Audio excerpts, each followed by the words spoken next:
بسم اللہ الرحمن الرحیم وبہ نستعین سبحانک لا علم لنا الا ما علمتنا انک انت العلیم الحکیم۔ صدر محترم، علماء کرام اور دیگر حاضرین گرامی، وقفے سے پہلے شیخ محمد عبد الوہاب رحمہ اللہ کی تمہیدی گفتگو، جو کہ تمہیدی یعنی بنیادی اور بنائی یا تاصیلی گفتگو کہیں گے کہ آگے کی جو بنیاد ہے وہ خود ایک بنیاد ہے، لیکن یہ بنیادیں اس سے جڑی ہوئی ہے، اللہ پر ایمان اور اس سے آگے کا حصہ مربوط ہے۔ چنانچہ اسی کی تفصیل میں شیخ نے اب آگے کی عبارت میں فرمایا، اعلم ارشدک اللہ لطاعتہ، جان لو، علم حاصل کرو۔ تو یہ وہی تنبیہ کے لیے ہے، ارشدک اللہ لطاعتہ یعنی اللہ تبارک و تعالیٰ اپنی بات کو ماننے اور اس پر عمل کرنے کی ہدایت اور رشد دیوے، آپ کو رہنمائی دیوے۔ آگے کہا ان الحنیفیۃ ملت ابراہیم ان نعبد اللہ وحدہ مخلصین لہ الدین، کہ حنیفیت دین حق، ہاں، یک رخا ہونا، اس کے معنی میں کہیں تو کہیں کہ یہ توحید ہے۔ حنیفیت ابراہیم کی ملت کیا ہے کہ ہم اکیلے اس کی عبادت کریں، مخلصین لہ الدین، دین کو اس کے لیے خالص کر کے۔ جو بھی عبادت اور عمل ہم عبادت اجر و ثواب کے لیے کرتے ہیں، اگر اس میں ہمارا مقصد یہ ہو کہ کوئی دیکھ کے ہماری تعریف کرے تو اخلاص نہیں رہا، دین اس کے لیے خالص نہیں رہا۔ یہ تو ہوا ریا، جو شرک اصغر ہوتی ہے، زیادہ تر کبھی کبھی شرک اکبر ہوتی ہے۔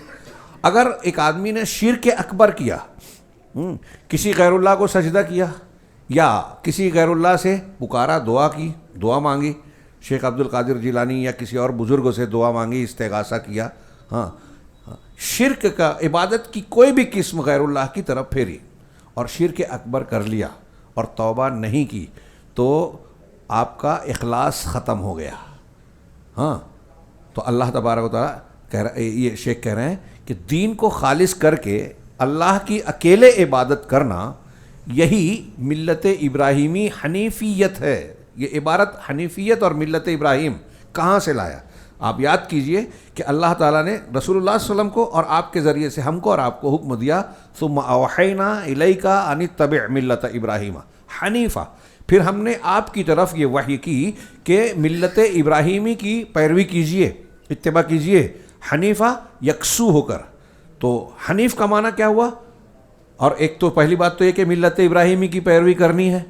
ابراہیم علیہ السلام کی ملت کیا تھی؟ وہی بتا رہے ہیں کہ وہ توحید ہے، کہ اللہ کی عبادت خالص کی جائے، کسی اور کی نہ کی جائے۔ اور اللہ تعالیٰ نے قرآن میں اس کو وضاحت سے بیان کیا کہ ما کان ابراہیم یہودی ولا نصرانی ولکن کان حنیفا مسلما وما کان من المشرکین۔ ابراہیم علیہ السلام نہ تو یہودی تھے نہ نصرانی۔ جیسے آج ہم یہ کہہ سکتے ہیں کہ محمد رسول اللہ صلی اللہ علیہ وسلم نہ شیعہ تھے، نہ صوفی تھے، نہ حنفی تھے، نہ شافعی تھے، نہ مالکی تھے۔ ہاں، وہ کیا تھے؟ وہ کیا تھے؟ حنیف تھے۔ کس چیز کو ماننے والے تھے؟ قرآن اور سنت جو اللہ نے آسمان سے اتارا، اور ہم کو بھی کہا کہ وہی مانو جو اللہ نے اتارا ہے، یہی ہے حنیفیت۔ تو اللہ تعالیٰ نے کہا کہ ابراہیم علیہ السلام نہ یہودی تھے نہ نصرانی تھے، ولیکن کان حنیفا مسلما، بلکہ وہ تو حنیف تھے، مسلم تھے۔ حنیف کا مطلب کیا ہوتا ہے؟ المائل عن الشرک الی التوحید والمائل عن المعصیۃ الی الامتثال، ہاں، والمائل عن البدعۃ الی السنہ، کہ جو شرک سے ہٹ کر توحید کی طرف جھکے، اس کو اختیار کرے، سنت سے بدعت کو چھوڑ کر بدعت کو اختیار کرے، گناہوں اور فسق و فجور کو چھوڑ کر، معصیت کو چھوڑ کر اطاعت کی طرف آئے، یہ ہے حنیف۔ ہاں، تو اللہ نے کہا کہ حنیف بن جاؤ، اور پھر یہ حکم دیا۔ ہاں، اللہ تبارک و تعالیٰ نے اسی حنیفیت کا ہم کو حکم دیا، اور میں نے شروع میں بتایا کہ اسی کے لیے جین و انس کو پیدا کیا گیا۔ اور اللہ کے نبی صلی اللہ علیہ وسلم، دیکھیے اب انبیاء میں یہاں ایک اور بات جڑتی ہے کہ ہم کو پیدا کس لیے کیا؟ عبادت کے لیے۔ وما خلقت الجن والانس الا لیعبدون، تاکہ میری عبادت کرے۔ عبادت کیسے ہوگی؟ صرف نماز روزہ عبادت ہے کیا؟ نہیں، عبادت کی اپنی ایک تعریف ہے، ہر وہ عمل قول فعل ظاہر باطن جس کو اللہ چاہے پسند کرے، اور اللہ کی شریعت کے مطابق آپ سوتے جاگتے بھی ہیں تو عبادت کر رہے ہیں۔ اسی لیے حضرت علی نے اس کی تفسیر کی کہ الا لیعبدون کا مطلب یہ ہے کہ اللہ کے جو اوامر ہیں، اللہ کے جو نواہی ہیں اس کو آپ مان لو، اس لیے پیدا کیا۔ تو اس نے کہا نماز پڑھو، تو نماز کس کے لیے؟ اللہ کے لیے۔ اس نے کہا ماں باپ کی اطاعت کرو، تو آپ ماں باپ کی اطاعت کر رہے ہو، یہ بھی عبادت ہے۔ جو اللہ نے حکم دیا اس پر عمل کرو، جو منع کیا اس سے رک جاؤ۔ لیعبدون کے معنی میں سب آ گیا، اور اس کا بنیادی معنی ہوا لیوحدون، تاکہ تم توحید کو اختیار کرو، توحید کو۔ تو اب یہاں اس سے معلوم ہوا، اب تھوڑا سا رک کے یہاں ایک بات، کہ جو جتنی توحید کو مانے گا، اللہ نے کس لیے پیدا کیا؟ توحید کے لیے۔ جواب دیجئے، توحید کے لیے، ہے نا؟ تو جس مقصد کے لیے پیدا کیا ہم کو اور آپ کو، اس مقصد کو جو جتنا پورا کرے گا اس کا درجہ، ظاہر سی بات ہے، سمجھ میں آ رہی بات نا، اس کا درجہ دوسروں سے بلند اور اونچا ہوتا جائے گا۔ تو جتنا زیادہ اونچا توحید والا بنے گا وہ اتنا زیادہ اللہ کا عبد بنے گا۔ کیا بنے گا؟ دھیان سے، عبد کا معنی غلام، بندہ، عبادت کرنے والا، عبادت سے عبد، عبد سے عبادت بنا ہے۔ تو اب ایک انسان کی عظمت شان، بلندی، سب سے زیادہ بلندی کیا ہے؟ جو میں نے ابھی ہم نے جو بیان کیا، سنا آپ لوگوں نے، اس روشنی میں ایک انسان کی اونچی سے اونچی شان، بلند سے بلند مرتبہ کیا ہو سکتا ہے؟ کہ وہ اللہ کا کامل بندہ بنے نا۔ اور کامل بندہ کیسے بنے گا؟ کامل توحید سے۔ جو جتنی توحید پر آتا جائے گا، ابھی شروع میں نا علم حاصل کریں، تو جتنا آپ علم آپ کا بڑھتا جائے گا عقیدے کا، توحید کا، اور توحید آپ کی جتنی اونچی اور جتنی مضبوط ہوتی جائے گی، آپ کا درجہ اتنا اونچا ہوگا، آپ اللہ سے اتنا قریب ہوں گے۔ اور جس کی توحید جتنی سخت اور مضبوط ہو جائے گی، بالکل پختہ پکی مضبوط ہو جائے گی، وہ بغیر حساب کتاب کے جنت میں جائے گا۔ وہ جن کے بارے میں اللہ کے رسول نے کہا ہے، بیان کرا ہے، وہ پڑھ لیجئے، میں ادھر نہیں جاتا۔ تو توحید پر جتنا اعلیٰ ہوگا اور توحید کے تقاضوں کو جتنا پورا کرنے والا انسان ہوگا، اس کا درجہ اتنا اونچا ہوگا۔ اب توحید کے تقاضے کو پورا کرنے والے سب سے زیادہ اونچائی پر کون ہے دنیا میں؟ نبی، انبیاء۔ انبیاء میں کون ہے؟ سب سے اعلیٰ جناب محمد رسول اللہ صلی اللہ علیہ وسلم۔ اس لیے آپ کا درجہ تمام رسولوں میں سب سے اونچا، آپ سید المرسلین، رسولوں کے سردار، خاتم النبیین۔ سمجھ میں آیا؟ ان کے بعد سب سے اونچا حضرت ابراہیم علیہ السلام کا، خلیل الرحمن، اللہ کے رسول بھی خلیل ہے، وہ بھی خلیل ہے۔ ان کے بعد حضرت موسیٰ، کلیم اللہ، اللہ کے رسول بھی کلیم ہے، وہ بھی کلیم ہے۔ کیوں ان کا درجہ سب سے اونچا ہے؟ اللہ تعالیٰ نے ان کو سب سے اونچا مقام کیوں عطا فرمایا؟ ہاں جی، بہت اچھے۔ جس نے، جملہ دھیان سے، صرف توحید کی بنیاد پہ کافی نہیں ہے، بات ادھوری ہے، صحیح ہے، ادھوری ہے۔ پوری بات کیا ہے کہ جس نے توحید کے تقاضے کو جتنا زیادہ پورا کیا اس کا درجہ اتنا اونچا۔ شروع میں نے کہا نا، جو عبدیت کے مقام میں جتنا اونچا جائے گا، یعنی توحید میں جتنا اوپر جائے گا اتنا اس کا مقام اونچا ہوتا جائے گا۔ تو اب ان توحید کے تقاضوں کو سب سے زیادہ پورا کرنے والے انبیاء ہیں۔ انبیاء کے بعد کوئی بھی ہو، صوفیہ، صوفیوں کے ہاں کچھ صوفیوں کو، ولیوں کو نبیوں سے اونچا کہتے ہیں، ہاں، جو ایسا کہتے ہیں وہ کافر ہیں۔ صوفی لوگ کہتے ہیں کہ ہم کو نبی کی ضرورت نہیں ہے، پیر صاحب سے، زندے کا زندے سے، ہمارے پیر صاحب سے پوچھو، وہ آنکھ بند کر کے اللہ سے ڈائریکٹ لے کے ہم کو دے دیتے ہیں، یہ حدیث کی ضرورت نہیں ہے۔ انا للہ و انا، جو ایسا کہتا ہے کافر ہے، کافر۔ اس کی دلیلیں اپنی جگہ، فی الحال اس تفصیل میں نہیں جاتا۔ تو سب سے اونچا درجہ۔ اب یہاں ایک اور بھی پوائنٹ آیا کہ نبی صلی اللہ علیہ وسلم کی عظمت شان کس بنیاد پر ہے؟ جس مقصد کے تحت اللہ نے پیدا کیا انسانوں، جنوں کو، آسمان زمین، پیڑ پودوں، کائنات کو پیدا کیا، کس کے لیے پیدا کیا؟ لیعبدون۔ تو جو لیعبدون کے معیار پہ جتنا اونچا ہوگا وہ اتنا عبد کامل ہوگا، اور جو عبد کامل ہوگا وہ اتنا زیادہ اونچے مقام والا اللہ کا مقرب ہوگا۔ اب اللہ کے رسول کی عظمت شان یہ ہے کہ آپ کو عبد کامل مانا جائے۔ پوری دنیا کے انسانوں میں، ہاں، جس مقصد کے تحت اللہ نے جن و انس کو پیدا کیا، اس مقصد میں سب سے اوپر انسان۔ میری بات سمجھی؟ اس لیے جب ہم یہ کہتے ہیں کہ اشہد ان محمدن عبدہ و رسولہ، کہ میں اس بات کی گواہی دیتا ہوں کہ محمد کیا ہیں؟ صلی اللہ علیہ وسلم اللہ کے بندے، عبد ہیں۔ تو جب ہم بندہ کہتے ہیں تو کیا اللہ کے رسول کی شان میں گستاخی ہو رہی ہے؟ جو لوگ کہہ رہے ہیں کہ اللہ کے رسول انسان نہیں تھے، میں ایسا مانتا ہوں کہ وہ گستاخی کر رہے ہیں. جو لوگ مانتے ہیں کہ انسان نہیں تھے، کیا تھے؟ انسان نہیں تھے تو فرشتہ تھے. ہاں، نبی کا درجہ اونچا ہے یا فرشتے کا؟ تو آپ درجہ گھٹا رہے ہو. ہاں، سمپل سی بات ہے. تو نبی کا درجہ کس چیز میں ہے؟ عبد کامل ہونے میں ہے. دنیا میں پھر سے اب وہاں سے جوڑیے جو آیت ہم نے پڑھی کہ جنہوں نے اس کو کس لیے پیدا کیا؟ لیعبدون، عبد بنانے کے لیے. تو اب جس لیے پیدا کیا ہے، پیدا کرنے کے مقصد میں جو جتنا اوپر ہوگا وہ اتنا اونچا انسان، اتنا اونچے درجے والا ہوگا. محمد رسول اللہ صلی اللہ علیہ وسلم عبد کامل ہیں، ایسے انسان کہ وہ جو اللہ نے جس مقصد کے لیے پیدا کیا اس مقصد میں سب سے اوپر ہے، سب سے مکمل ہے، دوسروں کے لیے نمونہ ہے، سب سے کامل عبد ہیں.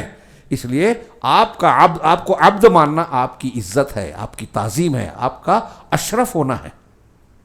اشرف المخلوقات جن کو کہا جاتا ہے ان میں بھی سب سے اشرف، انبیاء میں بھی سب سے اعلیٰ. کیوں؟ اس لیے کہ توحید کے تقاضوں پر. دیکھیے ساری بنیادیں توحید سے قائم ہوتی ہیں. سیدنا ابراہیم علیہ الصلاۃ والسلام کی ملت توحید ہے، یہی بتا رہے ہیں شیخ محمد عبدالوہاب. ہاں، اسی کے لیے انسانوں کو پیدا کیا اور قرآن کی کئی آیتیں پیش کی. ہاں، لہٰذا جو شخص ملت ابراہیمی کو اختیار کرے، اللہ کو اس کی عبادت میں اکیلا جانے، تو اگر وہ گناہ کرے، پھر اب یہ بھی ایک اہم ہے کہ آپ اگر توحید پہ ہیں، ملت ابراہیمی پہ ہیں، اب اگر کوئی گناہ سرزد ہو جائیں یا معاشیت کا، کبیرہ گناہوں کا بھی ارتکاب کر بیٹھے، تو تب بھی اس سے عذاب سے نجات اور جنت میں داخلے کی بھرپور امید ہے. بلکہ یقین ہے کہ وہ دیر سویر جنت میں جائے گا ضرور، جو توحید پہ مرے گا. اور جو اس پر نصوص دلالت کرتی ہیں کہ ایسے کچھ لوگ جو توحید والے ہوں گے اور گناہوں کی کثرت کی وجہ سے جہنم میں چلے جائیں گے، تو وہ جل کر کوئلے کی طرح ہو جائیں گے. پھر انہیں نکال کر اللہ تعالیٰ نہر حیات میں ڈالے گا، اور پھر انہیں جب نہر حیات میں ڈالے گا تو اس طرح وہ اگ جائیں گے جیسے سیلاب کے آئے ہوئے مٹی میں پودا تیزی سے اگتا ہے، ویسے بالکل تر و تازہ ہو جائیں گے جہنم سے نکالنے کے بعد نہر حیات میں. تو جہنم میں جائیں گے کس لیے؟ گناہوں کی وجہ سے. نکلیں گے کس لیے؟ توحید کی وجہ سے.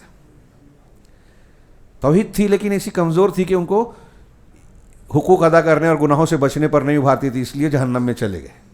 ہاں، تو ان کو نکالا جائے گا اور جنت میں ڈالا. کتنی بڑی بات ہے. اس سے بھی پتہ چلا ایمان گھٹتا بڑھتا ہے، کم زیادہ ہوتا ہے. کتنی ضروری چیز ہے. بذالک امر اللہ جمیع الناس وخلقہم، اسی کے لیے ملت ابراہیمی، جس میں معنی بتایا کہ اللہ کے لیے دین کو خالص کرتے ہوئے صرف اکیلے اللہ کی عبادت کرنا، اسی لیے اللہ نے تمام لوگوں کو پیدا کیا، جو ہے اسی کا حکم دیا، بلکہ اسی کے لیے پیدا کیا، جیسا کہ اللہ نے فرمایا وما خلقت الجن والانس الا لیعبدون. اس پر تھوڑی بحث ہو چکی ہے اور اس پر بات دہرانے میں کوئی مذائقہ نہیں ہے، دہراتے رہنا چاہیے. ہمارے بچے مسجدوں میں یہ سنتے ہیں، ہم کو لگتا ہے بار بار سنتے ہیں، کیا وہی بات. ہاں، آپ بڑے بڑے دانشوروں سے پوچھیے غیر مسلموں میں، کیا آپ یہ مانتے ہو، آپ نے یہ پڑھ لیا؟ میرا کئی سابقہ پڑھا. ہاں، بڑی بڑی ڈگریوں والے سے پوچھا کہ یہ بتائیے کہ ہم اس دنیا میں کیوں آئے، پیدا کرنے والے نے ہمیں پیدا کیوں کیا؟ تو میں نے اگر 5 سے پوچھا تو 4 نے کہا نہیں معلوم. ایک نے 5ویں نے کہا کہ ٹھیک سے نہیں، لیکن آپ بتائیے. آپ مطلب 5 کے 5 نہیں بولے، 10 کے 10 نہیں بولے. جن لوگوں نے دنیا کی بہت ساری تدبیریں، سیاست اور کیا کیا سیکھ لیا، لیکن یہی نہیں پتا کہ ہم جس سفر میں جا رہے ہیں تو کس گاڑی میں بیٹھے ہیں. ہماری منزل ہی طے نہیں ہے. اب جیسے ابھی یولا سے آپ کو بمبئی جانا ہے تو آپ بس اسٹیشن پہ جا کے جو بھی گاڑی کھڑی ہو بیٹھ جائے گی کیا آپ؟ کیوں؟ ہمارے مولانا لوگ بولتے ہیں کہ کوئی بھی مذہب اختیار کرو، راستے الگ الگ ہیں، منزل سب کی ایک ہی ہے، تو کسی بھی بس میں بیٹھو، ہم وہی پہنچیں گے جہاں ہم کو کام ہے. ایسا ہوتا ہے؟ نہیں. آپ پہلے گاڑی دیکھتے ہو. تو یہ جو ہم پڑھ رہے ہیں، گاڑی دیکھیے کہ جنت میں کون سا راستہ جاتا ہے. بہت راستے ہیں، ایک کے سوا کوئی جنت میں نہیں جاتا. اور نہیں الگ الگ گمراہیاں پیدا ہوتی ہے، شیطان بھٹکاتا ہے. بہرحال اللہ نے کہا اسی کے لیے پیدا کیا. اب یعبدون کا معنی بتایا، یعنی توحید کو اختیار کریں، اور آگے کہا کہ سب سے زیادہ عظیم حکم جس کا اللہ نے بندوں کو جو آرڈر دیا شریعت میں، ہاں، وہ ہے اللہ کو عبادت میں اکیلا ماننا اور سب سے بڑی چیز جس کو اللہ نے منع کیا ہے، جس سے لوگوں کو منع کیا ہے، وہ ہے شرک کرنا اور اللہ کے علاوہ اللہ کے ساتھ اللہ کے علاوہ کسی اور کو پکارنا۔ شروع میں نے اس کی کچھ باتیں عرض کی تھی، دہرانے کی ضرورت نہیں ہے۔ حضرت لقمان علیہ السلام نے اپنے بیٹے کو کہا یا بنی لا تشرک باللہ ان الشرک لظلم عظیم۔ تو میں اکثر بولتا ہوں ابھی وہ سب ہے ابراہیم و بنی ہو یعقوب، اور دلیلیں ہیں کہ بچوں کو پہلے یہ سکھائیے۔ دیکھیے لقمان علیہ السلام نبی نہیں تھے، لیکن اللہ نے ان کی باتوں کو، نصیحتوں کو نقل کیا۔ پہلی نصیحت بہت سی اہم باتیں بتائی ہے، پوری ایک کتاب ہے وہ سورہ لقمان میں۔ تو کہا بیٹے شرک نہیں کرنا، یقیناً شرک عظیم ظلم ہے، سب سے بڑا ظلم ہے۔ تو سب سے بڑی چیز جس سے منع کیا شرک ہے، اور پھر اس کے بارے میں جو ابھی ہم نے آیتیں پڑھی کہ اس پہ اگر مر گیا تو کبھی جہنم سے نہیں نکلے گا، اس پہ مر گیا تو شرک اکبر انسان کے اعمال کو ضائع کر دینے والا ہے۔ میں پھر سے کہوں، ابھی رمضان المبارک آ رہا ہے، لوگ فضیلتیں بیان کریں کہ روزے کی یہ فضیلت ہے، تلاوت کی یہ فضیلت ہے، اعتکاف کی یہ فضیلت ہے، انفاق کی، بالکل صحیح ہے، لیکن یہ ساری فضیلتیں غارت ہو جاتی ہیں، محنتیں ضائع ہو جاتی ہیں اگر وہ آدمی کرتا ہے جو شرک کر رہا ہے۔ کوئی کتنی بھی فضیلتوں والا کام کرے، تہجد پڑھتا رہے، نوافل پڑھتا رہے، آج ترس آتا ہے ان لوگوں پر۔ اس لیے علماء ہمارے سلف کہتے تھے کہ سنت کے ساتھ میانہ روی تھوڑا عمل بہت بہت بہتر ہے بدعت کے ساتھ محنت کرنے سے۔ ایک آدمی شریعت سے ہٹ کے بہت محنت کر رہا ہے، بیکار ہے۔ ایک آدمی شریعت کے مطابق تھوڑا عمل کر رہا ہے، فائدہ مند ہے۔ سمجھ میں آ رہی بات؟ تو دھیان رکھیے۔ تو آگے کہا کہ جن چیزوں کا حکم دیا اللہ نے، وما خلقت الجن والانس الا لیعبدون، ہے نا، مقصد کیا ہے کہ ہم اللہ کے بندے بنیں۔ اللہ کے بندے کیسے بنیں گے؟ اس نے جو شریعت دی ہے، حکم دیا ہے، مان لیں، جو منع کیا ہے رک جائے۔ جن چیزوں کا حکم دیا ہے ان میں سب سے بڑی چیز یہ ہے کہ توحید کو مانو، جن چیزوں سے منع کیا ان میں سب سے بڑی چیز یہ ہے کہ شرک سے بچو۔ اللہ تبارک و تعالیٰ شرک کی نجاست، جو دلوں کی نجاست ہے، اس کے ساتھ جنت میں نہیں ڈالے گا۔ اللہ نے کہا وَثِيَابَكَ فَطَهِّرْ، اپنے کپڑے کو، اپنے کردار کو، اپنے دل کو، ظاہر باطن کو صاف کرو، اپنے کپڑے کو صاف کرو، یعنی شرک سے۔ وَالرُّجَّ فَاهْجُرْ، اور یہ جو بت پرستی اور یہ جو ہے، اپنے کپڑے کا کئی معنی ہو سکتا ہے۔ رُجَّ فَاهْجُرْ، شرک کی گندگی کو چھوڑ دو۔ اور اللہ کے رسول صلی اللہ علیہ وسلم نے کہا کہ اللہ تعالیٰ کہتا ہے کہ اگر کوئی شخص میری عبادت کرتا ہے، من عمل عملا اشرک فیہ معی غیری، جو شخص کوئی ایسا عمل کرتا ہے جس میں میرے علاوہ دوسروں کو بھی شریک بناتا ہے، تو ترکتہ وشرکہ، میں اس کو اور اس کے شرک کو چھوڑ دیتا ہوں۔ اب یہ جو بات جو محمد عبد الوہاب نے پیچھے کہی کہ یہ جو میں کہہ رہا ہوں کہ سب سے عظیم بات جس کا اللہ نے حکم دیا وہ توحید ہے، سب سے عظیم بات جس سے اللہ نے منع کیا وہ شرک ہے، اس کی دلیل دلیل یہ ہے اللہ تعالیٰ کا فرمان۔ یہ محمد عبد الوہاب رحمہ اللہ کی عبارت میں ہے، وہ کہتے ہیں وَاعْبُدُوا اللَّهَ وَلَا تُشْرِكُوا بِهِ شَيْئًا۔ یہ آیت حقوق عشرہ کہلاتی ہے، اس میں 10 حقوق بیان کیے گئے ہیں۔ پہلا حق یہ ہے سورہ نساء کی آیت، وَاعْبُدُوا اللَّهَ وَلَا تُشْرِكُوا بِهِ شَيْئًا، اللہ کی عبادت کرو اور اس کے ساتھ کچھ بھی شرک۔ اب دیکھیے دو چیزیں ہیں قرآن میں ہر جگہ ساتھ ملے گی، یہ بھی ایک اہم ہے۔ علامہ البانی اور دوسرے بہت سارے علماء نے بیان کیا کہ جو دعوت ہے نا اس کے 2 پہلو ہیں، پورا دین 2 پہلو ہے، ایک ہے تربیہ، ایک ہے تصفیہ۔ تربیہ ہم کو کیا سیکھنا ہے، کیا سکھانا ہے، تصفیہ ہم کو کیا صاف کرنا ہے، کس سے بچانا ہے۔ ایک لفظ یہ ہے، ایک ہے تحلیہ اور تخلیہ۔ تحلیہ حلیتن سے بنا ہے زیور، کس چیز کو زیور بنانا ہے یعنی اختیار کرنا ہے، تخلیہ کس چیز سے صاف کرنا ہے، دونوں ساتھ چلے گا۔ جیسے ہم کو کہا امر بالمعروف، نیکی کا حکم، اس کے سامنے مقابلے میں نہی عن المنکر، برائی سے روکنا۔ آج ہمارے یہاں کئی لوگ دعوت و تبلیغ کا کام کرتے ہیں، کچھ لوگ کہتے ہیں صرف فضائل بتاؤ، مسائل میں مت پڑھو۔ کیا یہ دین ہے؟ نبی نے یہی دین پہنچایا؟ نہیں، بغیر مسئلے کے فضیلت مل ہی نہیں سکتی، مل ہی نہیں سکتی۔ وہ لوگ سوچ لیں، ہم کو ہمدردی ہے، محبت ہے ان سے، ان کا خیر ہے۔ یہ جو میں بیان کر رہا ہوں برا لگ رہا ہوگا تو بات کی سچائی اور صحیح ہے کہ غلط اس پر ضرور غور کریں، ناراض ہو۔ تو شریعت کہتی ہے نیکی کا حکم، برائی سے روکنا۔ اب جو لوگ شرک کو شرک نہ کہیں، کیا برائی سے روک رہے ہیں؟ جو لوگ غلط کو غلط نہ کہیں، کیا وہ برائی سے روک رہے ہیں؟ آج ہمارے یہاں ہمارے نوجوان اسی کی بنیاد پر یہ نہ کرنے کا نتیجہ کیا نکلا ہے؟ جاہلوں کو عالم سمجھ کے ان کے پیچھے چل رہے ہیں۔ ابھی ڈاکٹر اسرار، ہر جگہ کہتا ہوں، پتہ نہیں یہاں کیا حال ہے، اس کو کچھ لوگ بہت اچھا قرآن بیان کرتے ہیں، کیسے آپ جاہل ہیں تو آپ کو کیسے پتا کہ وہ اچھا ہے؟ انداز سے آپ کے دل کو کچھ سکون مل جاتا ہے کہ ہاں ہاں ہاں یہ بات اچھی ہے. ایک جاہل کیسے مولوی کو نمبر دیتا ہے میری سمجھ کے باہر ہے. کئی تقریر ہوتی ہے تو وہ مولانا کی تقریر سب سے اچھی تھی. کیسے آپ نے کیسے جج بن کے نمبر دے دیا؟ پہلا نمبر دوسرا نمبر، تقریری مقابلہ ہو رہا تھا اور آپ جج ہیں. عجیب بات ہے. تو اب کس کو پسند کرتے ہیں؟ جیسے حدیثوں میں صحیح سے زیادہ جھوٹی ضعیف حدیثیں چل رہی ہیں مسلمانوں میں، ایسے آج کل دعوت و تبلیغ کے معاملے میں علماء ربانیین پختہ اور قابل مراجعہ علماء کو لوگ پسند نہیں. ارے بور کر رہے ہیں، علمی بات کرتے ہیں. لیکن جو تو تڑاک کرے گا، تھوڑا چیلنج والی زبان، رد والی بات، تو ہمارے علی انجینئر، ڈاکٹر اسرار، مولانا عبداللہ المودودی، سید قطب، جتنے کا نام لیا ایک بھی باقاعدہ عالم نہیں ہے. لکھ لو، ایک بھی باقاعدہ عالم نہیں ہے. اور عظیم الشان گمراہیاں ہیں، ٹھوکریں ہیں ان کی.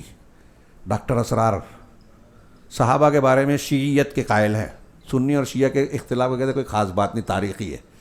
صحابہ کے تعلق سے ہمارا اختلاف تاریخی نہیں ہے، دینی ہے، عقیدے کا ہے. اللہ نے کہا اللہ ان سے راضی ہوا. اللہ نے کہا کل وعد اللہ الحسنہ، تمام صحابہ کے لیے اللہ نے حسنہ اور جنت کا وعدہ کیا ہے.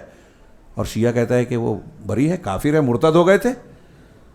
تو تاریخی جھگڑا ہوا، یہ دینی جھگڑا ہے، قرآن حدیث کا جھگڑا ہے. ڈاکٹر اسرار جاہل آدمی کو سمجھا نہیں، اور ہمارا مولوی بول رہا، ہمارا نوجوان بولتا ہے بہت اچھا درس دیتے. قرآن کے خلاف بول رہے ہیں آپ، بولتے درس.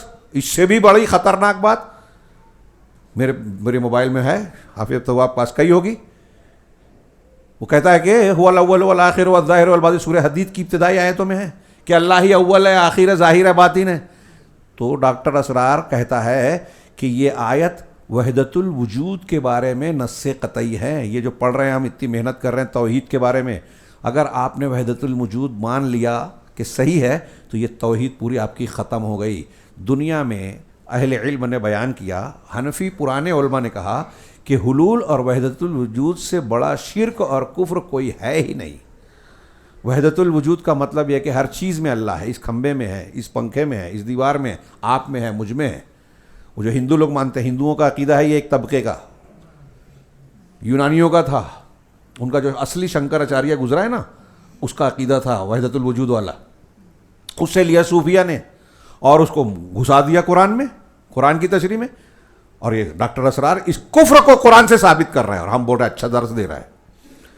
جو قرآن کی غلط تشریح کرے، جو توحید کی بجائے اللہ کے ناموں سے الاول والآخر، جس کی تفسیر اللہ کے رسول سے ثابت ہے، اس کی تفسیر کو چھوڑ کے اپنے دماغ سے صوفیوں کی تفسیر بیان کرے. اور اتنا ہی نہیں، علامہ ابن تیمیہ جنہوں نے صوفیوں کا رد کیا، وحدت الوجود کا رد کیا، یہ ڈاکٹر اسرار ان کا رد کرتا ہے، صوفیوں کی تائید کرتا ہے، ابن عربی کو تائید کرتا ہے. ابن عربی کے بارے میں، ابن عربی اور ابن العربی دو الگ ہیں. ابن عربی، ہاں، یہ اتنا آپ اس کو دیکھیں گے، یہ لوگ کہتے ہیں قرآن کی ضرورت نہیں ہے، حدیث کی ضرورت نہیں ہے، قرآن میں شرک ہے، ہماری باتوں میں تعلیم میں توحید ہے. یہ لوگ ابن عربی، ابن فارض اور ان کے اقوال پڑھیں گے تو آپ کا دماغ چکرا جائے گا. یہ کہتے ہیں کہ ہم ابلیس اور فرعون کو بہت بڑا مانتے ہیں، استاذ مانتے ہیں. دیکھیے ابلیس کی توحید یہ تھی کہ اللہ نے کہا آدم کو سجدہ کرو، نہیں کیا کہ اللہ تجھ کو ہی کروں گا، اس کو کیوں کروں. یہ توحید تھی. اور لوگوں کو سمجھ میں آ رہے، واہ واہ کیا نکتہ ہے، انا للہ، وہ اللہ کا حکم نہیں مانا. یہ ڈاکٹر اسرار اس ابن عربی کی تعریف کرتا ہے، جس کی کتاب فصوص الحکم اور کیا نام ہے دوسری، فصوص الحکم اور فتوحات مکیہ، آپ کو مارکیٹ میں مل جائے گی. انتہائی بکواس، علامہ ذہبی کا قول ہے غالباً. وہ کہتے ہیں کہ اگر ابن عربی کی کتاب میں شرک نہیں ہے، کفر نہیں ہے، بکواس نہیں ہے، اگر کوئی کہتا ہے کہ اس میں کفر اور شرک نہیں ہے تو دنیا میں شرک اور کفر ہے ہی نہیں. بتائیے، یہ علامہ ذہبی کا. اور ہمارے ہاں ڈاکٹر اسرار اس کی تعریف کر رہا ہے، اور ہمارا نوجوان، ہمارے کچھ بڑے گھر میں اس کو لا کے سن رہے ہیں. آپ کی بیوی جب سن کے وحدت الوجود کو مان لے گی کہ میرے شوہر مانتے تھے، بڑا جانکار تھے، ہاں، ابھی جو مانتا ہے تو اپنے آپ کو علامہ ہی بولتا ہے نا. اور کوئی آپ کا بیٹا جب مانے گا کہ میرے ابا اس کو بہت سنتے تھے تو اس کی ہر بات صحیح ہے، تو اب اس کی کفر کی بات کو جب مانیں گے تو آپ اپنے بیٹے کے کفر کا کے ذمہ دار بنیں گے. ابھی ہم نے پڑھا کہ جو اللہ اور اس کے رسول کی دشمن، ان سے ولایت نہیں کرنا. جتنے لوگ ایسے گمراہ، منحرف یا بدعتی لوگوں کو سن رہے ہیں، فارورڈ کر رہے ہیں، ان کو آگے بڑھا رہے ہیں، وہ سب اس کی مخالفت کر رہے ہیں. عقیدہ ان کا صحیح نہیں ہے، موالات اور رشتہ صحیح نہیں ہے. یہ ایسے لوگوں کو دیکھیے، ابھی میں نے بتایا نا کہ عقیدہ صحیح ہے، تھوڑی غلطی ہو جائے معاف کرنا، خارجیوں کے اور عبداللہ العمار کی حدیث کو بیان کیا. اب دیکھیے کہ ایران کی تائید کرتے ہیں، جن کے ہاں شرک ہے، جو اہل سنت کو جو گالیاں دیتے ہیں، جو ابوبکر صدیق عمر فاروق کو کافر کہتے ہیں، مسلمانوں کو قتل کرتے ہیں، سازشیں کرتے ہیں، یہود و نصارہ کے ایجنڈے پہ دکھاوے کی لڑائی کرتے ہیں، ان کی تعریف کریں گے ایسے لوگ. اور سعودی عرب جس کا عقیدہ صحیح ہے، جو پوری عالم اسلام میں قرآن بانٹ رہا ہے، دعوت دے رہا ہے، سارے عالم اسلام کے لوگوں کو بلا کے پڑھا رہا ہے، مبلغین کو بھیج رہا ہے، عیسائیت سے لڑ رہا ہے، ہاں مساجد اور مدارس کا کیا کردار ہے ایران کا اس سلسلے میں. اس سعودی عرب کی اگر کوئی غلطی معلوم ہو جائے، وہ ثابت ہو کہ نہ ہو، اس پر گالی دینا شروع کر دیتے ہیں. ان کا عقیدہ اور منہج صحیح ہے تو وہ ہمارے دوست ہیں، غلطیاں ہوں گی ہم ان کی اصلاح کریں گے. ابھی میں نے بتایا عبداللہ عمار والی، کیونکہ عقیدہ صحیح ہے. ایران اور ان لوگوں کا عقیدہ غلط ہے، بشار الاسد کا اور ان لوگوں کا، لوگ ان کی تائید کرتے ہیں. اور آپ دیکھیے کہ یہ جو تحریکی ہیں یہ بدعتیوں کا ساتھ دیتے ہیں. سید قطب اور ان کے دور سے یہ چلا آ رہا ہے کہ اہل بدعت سے دوستی کرتے ہیں، ان کا ساتھ دیتے ہیں، اور اہل سنت اور اہل حق اور اہل الحدیث کی مخالفت کرتے ہیں. تو یہ خود ان کے غلط ہونے کی ایک بہت بڑی علامت ہے. اور یہ بھی ہم کو عقیدہ یہ شعور دیتا ہے. اور جب آپ اس حقیقت کو جانیں گے کہ جو غلط عقیدے والا ہے جیسے ایران، تو ان کے بیانات جو آتے ہیں نا وہ مسلمانوں کو خوش کرنے والے، اس کی جڑ میں پیچھے جائیے تو آپ کو لگے گا کہ یہ دکھاوا کچھ اور ہے، حقیقت میں کچھ اور ہے. تو آپ خبروں کی تہ تک، صحیح عقیدے والا شخص خبروں کی صحیح حقیقت کو بھی پہچانتا ہے. ہمارے یہاں کچھ صحافی، کھوجی صحافی ہوتے ہیں، کچھ چیزوں کو لے آتے ہیں تو بڑا تیر مارتے ہیں. لیکن میں ایسا مانتا ہوں کہ جب آپ لوگوں کو پہچانیں گے کہ یہ غلط عقیدے کا ہے، یہ گمراہ ہے، اس کی فکر یہ ہے، باطل یہ ہے، تو اس کے بیانات اور اس کے سامنے لائے ہوئے حرکات جو ہے نا، اس میں اس کے عقیدے اور منہج کا اثر ہوگا. اور آپ جب اس کو منہج اور اس کے عقیدے سے جوڑ کے دیکھیں گے تو آپ کو خبروں کی تہ میں جانے میں آسانی ہوگی. خیر، تھوڑی سی بیچ میں بات پھیل گئی اس لیے کہ ہمارے یہاں یہ چیز پائی جا رہی ہے، یہ گمراہی ہم دیکھ رہے ہیں کھلے عام. ہاں، بہت زیادہ ضرورت ہے اس سلسلے میں چوکنا رہنے کی. ہمارے یہاں اگر آپ کے یہاں ایسے نوجوان ہیں تو براہ کرم اللہ واسطے، میرا کوئی نقصان نہیں ہے، آپ میری بات پر غور کیجئے، دلیل کی بنیاد پر کہہ رہا ہوں. ایسے لوگوں کو اپنے دین کا رہنما اور اپنی آخرت کی منزل حوالے مت کیجئے جو خود جاہل ہیں، جنہیں اسلامی عقیدہ معلوم ہی نہیں ہے، صحیح اور غلط کی تمیز ہی نہیں ہے. معتبر ثقہ، یہ کوئی کھیل تماشا نہیں ہے، ہماری زندگی کا دائمی فیصلہ ہے کہ مرنے کے بعد ہمیں کہاں جانا ہے. یہ طے کیا کرے گا؟ صحیح عقیدہ اور صحیح ایمان. ہاں، اور یہ جو ارد گرد جو موسمی جانوروں کی طرح اگے ہوئے ہیں، یہ ابھی ہے نا، کچھ دن بعد یہ غائب ہو جائیں گے، نئے فتنے آئیں گے، کوئی نیا منکر حدیث پیدا ہوگا، لانچ کریں گے یہود و نصارہ اور ان کو مشہور کریں گے، وہ بھی تھوڑی لچھے دار بات کریں گے، ہمارا نوجوان جو اگلی نسل کا وہ شکار ہو جائے گا. ان چیزوں سے بچنا ہے تو یہ عقیدے سیکھیے، یہ جو پڑھ رہے ہیں نا اس کو مضبوط بنائیے. بہرحال اللہ تعالیٰ نے محمد الوہاب رحمہ اللہ نے دلیل دی، وَاعْبُدُوا اللَّهَ وَلَا تُشْرِكُوا بِهِ شَيْئًا، کہ اللہ کی عبادت کرو اور اس کے ساتھ کچھ بھی، شیئا نکرہ استعمال کیا ہے، تھوڑا موڑا شرک بھی نہیں چلے گا. ارے چلو کوئی بات نہیں، تھوڑا تو چلتا ہے، یہ نہیں چلے گا. کچھ بھی شرک نہیں چلے گا، ایک قطرہ بھی پیشاب پینے والے پانی میں نہیں چلے گا. تو کہا انہوں نے کہ جس طریقے سے آپ کی توحید آپ کے عمل کے جیسے نماز کے لیے، شیخ نے مثال دی، جیسے نماز کے قبول ہونے کے لیے آپ کو طہارت اور وضو ضروری ہے، ایسے ہی آپ کے دین کے قبول ہونے کے لیے توحید ضروری ہے. شرک آ گیا تو طہارت نہیں رہی، رد ہو جائے گا سب. چنانچہ یہ یہاں جو آیت ہے اس میں شارح نے کہا کہ وَاعْبُدُوا اللَّهَ، اللہ کی عبادت کرو، یعنی توحید پر رہو، وَلَا تُشْرِكُوا بِهِ، شرک مت کرو. تو اس آیت کریمہ میں سب سے عظیم بہت سے حکم دیا اللہ نے، یہ کرو یہ کرو یہ کرو. سب سے بڑا حکم یہ ہے کہ اللہ کے اکیلی عبادت کرو، توحید کو مانو. تو سب سے بڑا حکم توحید اس آیت میں ہے، حکم سب سے بڑا حکم. اور سب سے بڑی ممانعت کہ شرک مت کرو اس آیت میں ہے. اور ابھی میں کہہ رہا تھا کہ قرآن میں یہ دونوں چیزیں ساتھ ساتھ چلتی ہے، تخلیہ تحلیہ، تربیہ تصفیہ، کیا لینا ہے کیا چھوڑنا ہے. اب ہمارے ہاں جو دعوت دیتے ہیں لوگ، تربیت کرتے ہیں، تو کچھ لوگ صرف یہ کہتے ہیں فضیلت بتاؤ فضیلت بتاؤ، یہ کرو یہ کرو یہ کرو. کیا مت کرو اس پہ بحث مت کرو، مسائل میں مت پڑھو. یہ قرآن کا نبی کا طریقہ نہیں ہے. آپ جب توحید بتائیں گے تو شرک کا رد کرنا پڑے گا، سنت بتائیں گے تو بدعت کا رد کرنا پڑے گا. اس کے بغیر آپ کا دین مکمل نہیں ہوگا. نیکی کا آپ حکم دیتے رہیں، اور برائیوں سے نہ روکیں. اللہ کے رسول صلی اللہ علیہ وسلم نے کہا کہ اگر کسی سماج میں برائی ہوتی ہے تو ایسے ہی ہے جیسے کشتی میں نیچے والے اور اوپر والے رہ رہے ہیں. بخاری کی حدیث ہے. نیچے والے پانی لینے کے لیے اگر کشتی میں سوراخ کریں اور اوپر والے انہیں اس کام سے روکے نہیں اور وہ سوراخ کر لیں تو کیا ہوگا؟ کشتی میں پانی آئے گا, پانی بھر جائے گا, کشتی ڈوب جائے گی. اور جب کشتی ڈوبے گی تو کیا صرف نیچے والے مریں گے, ڈوبیں گے؟ ظاہر سی بات ہے اوپر والے بھی. تو ہمارا سماج کشتی ہے. اس سماج میں جو لوگ شرک اور بدعت کر رہے ہیں نا, وہ ہمارے سماج کی کشتی میں سوراخ کر رہے ہیں اور اللہ کا عذاب آ رہا ہے.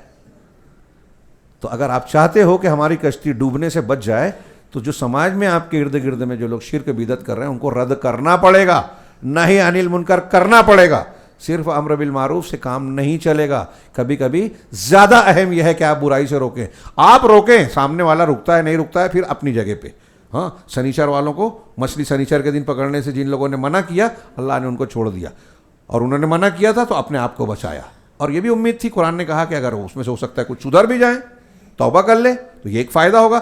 اور اگر وہ توبہ نہ بھی کریں تو جب عذاب آئے گا تو منع کرنے والے بچ جائیں گے, جیسا کہ اللہ نے ان کو بچایا.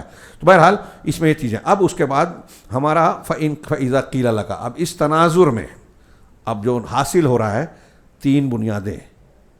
تو کہا مل اصول الثلاثہ التي يجب على الانسان معرفتها, وہ کون سے 3 اصول ہیں, کون سے 3 بنیادیں ہیں. اصول اصل کی جمع ہے. ہم اردو میں اصول واحد کے لیے بھی بولتے ہیں, لیکن عربی میں اصول اصل کی جمع ہے. اردو والے اصول واحد اور اصولوں جمع میں بنا دیتے ہیں, جمع الجمع ہو جاتی ہے عربی کے حساب سے. خیر اصولوں تو عربی میں نہیں بولیں گے. تو بہرحال 3 بنیادیں, دین کی 3 اصل کیا ہے. اگر تم سے کوئی سوال کرے جس کی معرفت ہر انسان کے لیے واجب ہے. ہاں, ہماری ابھی اعلان سے پتہ چلا کہ مائیں بہنیں بھی سن رہی ہیں, خواتین بھی. ہاں, تو دین ان کے لیے بھی ہے, شریعت کے احکامات نماز روزہ حج زکوٰۃ ان کے لیے بھی ہے, اسی لیے جنت جہنم بھی ان کے لیے ہے. تو انہیں بھی یہ سیکھنا ہے. ہاں, تو آپ کو بھی ان کو بھی ضروری ہے. اور کہیں کہیں ہندوستان کے ماحول میں خواتین کو کچھ چیزیں بتانا بہت ضروری ہے, کیونکہ جادو ٹونا اور قبر پرستی اور بہت سارے گھریلو طور پر مشرکانہ رسم و رواج کا چلن اور اس کی زندگی ہماری جاہل خواتین سے ہی جڑی ہوئی ہے. اور عام طور سے بہت سارے خواتین دین سیکھتی نہیں ہیں, مسجدوں میں جاتی نہیں ہیں, اس لیے جو ہے ان کے ہاں چلن میں جو رواج ہے, رسم ہے اور شرکیہ اور بدعتی کام ہے وہ ان کے نزدیک بڑی اہمیت کے حامل بن جاتے ہیں. ہاں, لہٰذا الحمدللہ جو خواتین یہ جانتی ہیں, دین جانتی ہیں, توحید سمجھتی ہیں, وہ اللہ کا شکر ادا کریں کہ اللہ نے سب سے بڑی نعمت دی ہے. سب سے بڑی سب سے بڑی سب سے بڑی دنیا میں ایک آدمی آج کے حساب سے ایلن مسک, اور اس سے بھی کئی گنا زیادہ بڑھ جائے. ایلن مسک ابھی 1 نمبر کا پیسے والا بن گیا ہے, ایسی خبر آئی تھی, اس لیے اس کا نام لیا. اس سے بھی زیادہ بن جائے, لیکن توحید نہیں ہے تو وہ سب سے زیادہ فقیر ہے, محتاج ہے. دھیان رکھیے گا. اور اگر آپ فاقہ کر رہے ہیں لیکن آپ کے پاس توحید ہے تو یاد جان لیجئے کہ آپ ایلن مسک سے زیادہ مالدار ہیں. قیمتی دولت سب سے آپ کے پاس ہے. اس سے زیادہ قیمتی یعنی توحید والی ہدایت جس کے پاس ہے, اس سے زیادہ اہم چیز کوئی نہیں ہے دنیا میں. یہ میں ہوائی بات نہیں کہہ رہا ہوں. ہاں, اللہ تبارک و تعالیٰ, شیخ محمد الوہاب کہہ رہے ہیں کہ اگر کوئی پوچھے کہ انسان پر وہ 3 اصول کیا ہیں جس کا جاننا ہر انسان پر, مرد ہو یا عورت, واجب ہے, فرض ہے, ضروری ہے, تو آپ جواب دیجئے. اس کا جواب یہ ہے کہ معرفت العبد ربہ و دینہ و نبیہ محمد صلی اللہ علیہ وسلم. بندے کا اپنے رب کی معرفت رکھنا, اپنے رب کو پہچانے. معرفت رب ساری چیزوں کی بنیاد ہے. آپ کو سکون ملے گا رب کی معرفت سے. جو رب کی معرفت میں جتنا کم ہے, جتنا دور ہے, وہ اتنا بے سکون میں رہے گا. جو رب کے بارے میں جتنا غلط جانتا ہے وہ اتنی زندگی کی بے کیفی سے دوچار ہوگا. یہ ایک روحانی اور محسوس کی جانے والی بات ہے. اسی لیے اللہ کے رسول صلی اللہ علیہ وسلم نے کیا فرمایا, ذاقت عمل ایمان. اسی سے جڑی ہوئی روایت پیش کر رہا ہوں. اس شخص نے, صحیح مسلم میں ہے, اس شخص نے ایمان کا مزہ چکھ لیا. مزہ کیسا ہوتا ہے؟ جیسے میں بولوں کہ یہ میرا چشمہ کالا ہے, یہ طارق صاحب نے جو لباس پہنا ہے اس کا رنگ یہ ہے, یا طارق صاحب کی شکل صورت ایسی ہے, فلاں کی شکل ایسی ہے تو ہم کچھ بیان کر سکتے ہیں. لیکن اگر میں بولوں کہ آپ نے فلاں پھل کھایا ہے, اس کا مزہ کیسا ہوتا ہے, کسی پھل کا مزہ بیان کر سکتے ہیں آپ؟ زیادہ سے زیادہ کیا بولیں گے, کھٹا ہے, میٹھا ہے. چلو میٹھا ہے, میٹھا ہے, سیب میٹھا ہے کہ نہیں؟ سیب میٹھا ہے تو امرود میٹھا ہے, چیکو میٹھا ہے, کھجور میٹھی ہے, شہد میٹھی ہے, پانی کو بھی میٹھا بولتے ہیں. اور ایک ہنی مون بھی ہوتا ہے, وہ مون بھی میٹھا ہوتا ہے. ہاں, لذتوں کا فرق ہے نا, لیکن سب کو کیا بول رہے ہیں؟ میٹھا. سب میٹھا ایک ہے. میں آپ کے منہ میں کیلا رکھوں اور پوچھوں کہ انگور کتنا میٹھا ہے, تو بولیں گے انگور تھوڑی ہے. کہا میٹھا ہے نا, ہاں. انگور میٹھا ہوتا ہے نا, ہاں. تو پھر بولو انگور ہے. تو میٹھا لفظ دونوں میں ایک ہے, لیکن لذت الگ الگ ہے. تو لذتیں جو ہے وہ ایک لفظ سے ہم تعبیر تو کر دیتے ہیں, اس کی صحیح ترجمانی نہیں کر سکتے, اس کو محسوس کیا جاتا ہے. ایک آدمی چکھ کے بولتا ہے کہ یہ شہد اصلی ہے کہ نقلی ہے, چکھ کے بولتا ہے کہ یہ فلاں چیز ہے, اس میں یہ چیز ملی ہوئی ہے. تو اس لذت کو وہ پہچانتا ہے, محسوس کرتا ہے. تو اللہ کے رسول نے ایمان کی لذت کہا, شیرینی کہا, حلاوت ایمانی کہا بعض حدیثوں میں, اور بعض میں لذت. ذاقہ طعم الایمان, ایمان کی لذت. ذاقہ حلاوت الایمان, ایمان کی شیرینی مٹھاس چکھ لی. کس نے؟ من رضی باللہ ربا وبالاسلام دینا وبمحمد صلی اللہ علیہ وسلم نبیہ. جو محمد اللہ کے رب ہونے پہ راضی ہوا, محمد کے اسلام کے دین ہونے پہ راضی ہوا, اور محمد صلی اللہ علیہ وسلم کے نبی ہونے پر راضی ہوا. کیا مطلب ہے راضی ہونا, خوش ہونا؟ خوش ہونا کس کو بولتے ہیں؟ اب جو ہمارے ہاں ایسے لوگ پائے جاتے ہیں کہ محمد صلی اللہ علیہ وسلم کی وہ تعلیم سمجھ میں نہیں آتی, وہ حدیث میرے لیے قابل قبول نہیں ہے, اس میں جو حصہ بقرہ بتایا گیا ہے وہ سمجھ میں نہیں آتا, آج کے زمانے میں سود ضروری ہے, اللہ کے رسول نے حرام کیا, وہ سمجھ میں نہیں آتا, اللہ نے حرام کیا. تو آپ اگر ایسا کہہ رہے ہیں تو آپ راضی نہیں ہیں. آپ اللہ کے رسول کی سنت ہے, شعار ہے داڑھی رکھنا, آپ نہیں رکھا رہے ہیں, اس کا مطلب آپ اللہ کے رسول سے راضی نہیں ہیں. اب جو لوگ نہیں بول پاتے تو یہ کہتے ہیں کہ یہ حدیث ہی صحیح نہیں ہے, میں نہیں مانتا, محدثین نے غلطی کی ہوگی. تو آپ اللہ کے رسول سے راضی نہیں ہیں, اللہ سے راضی نہیں ہیں.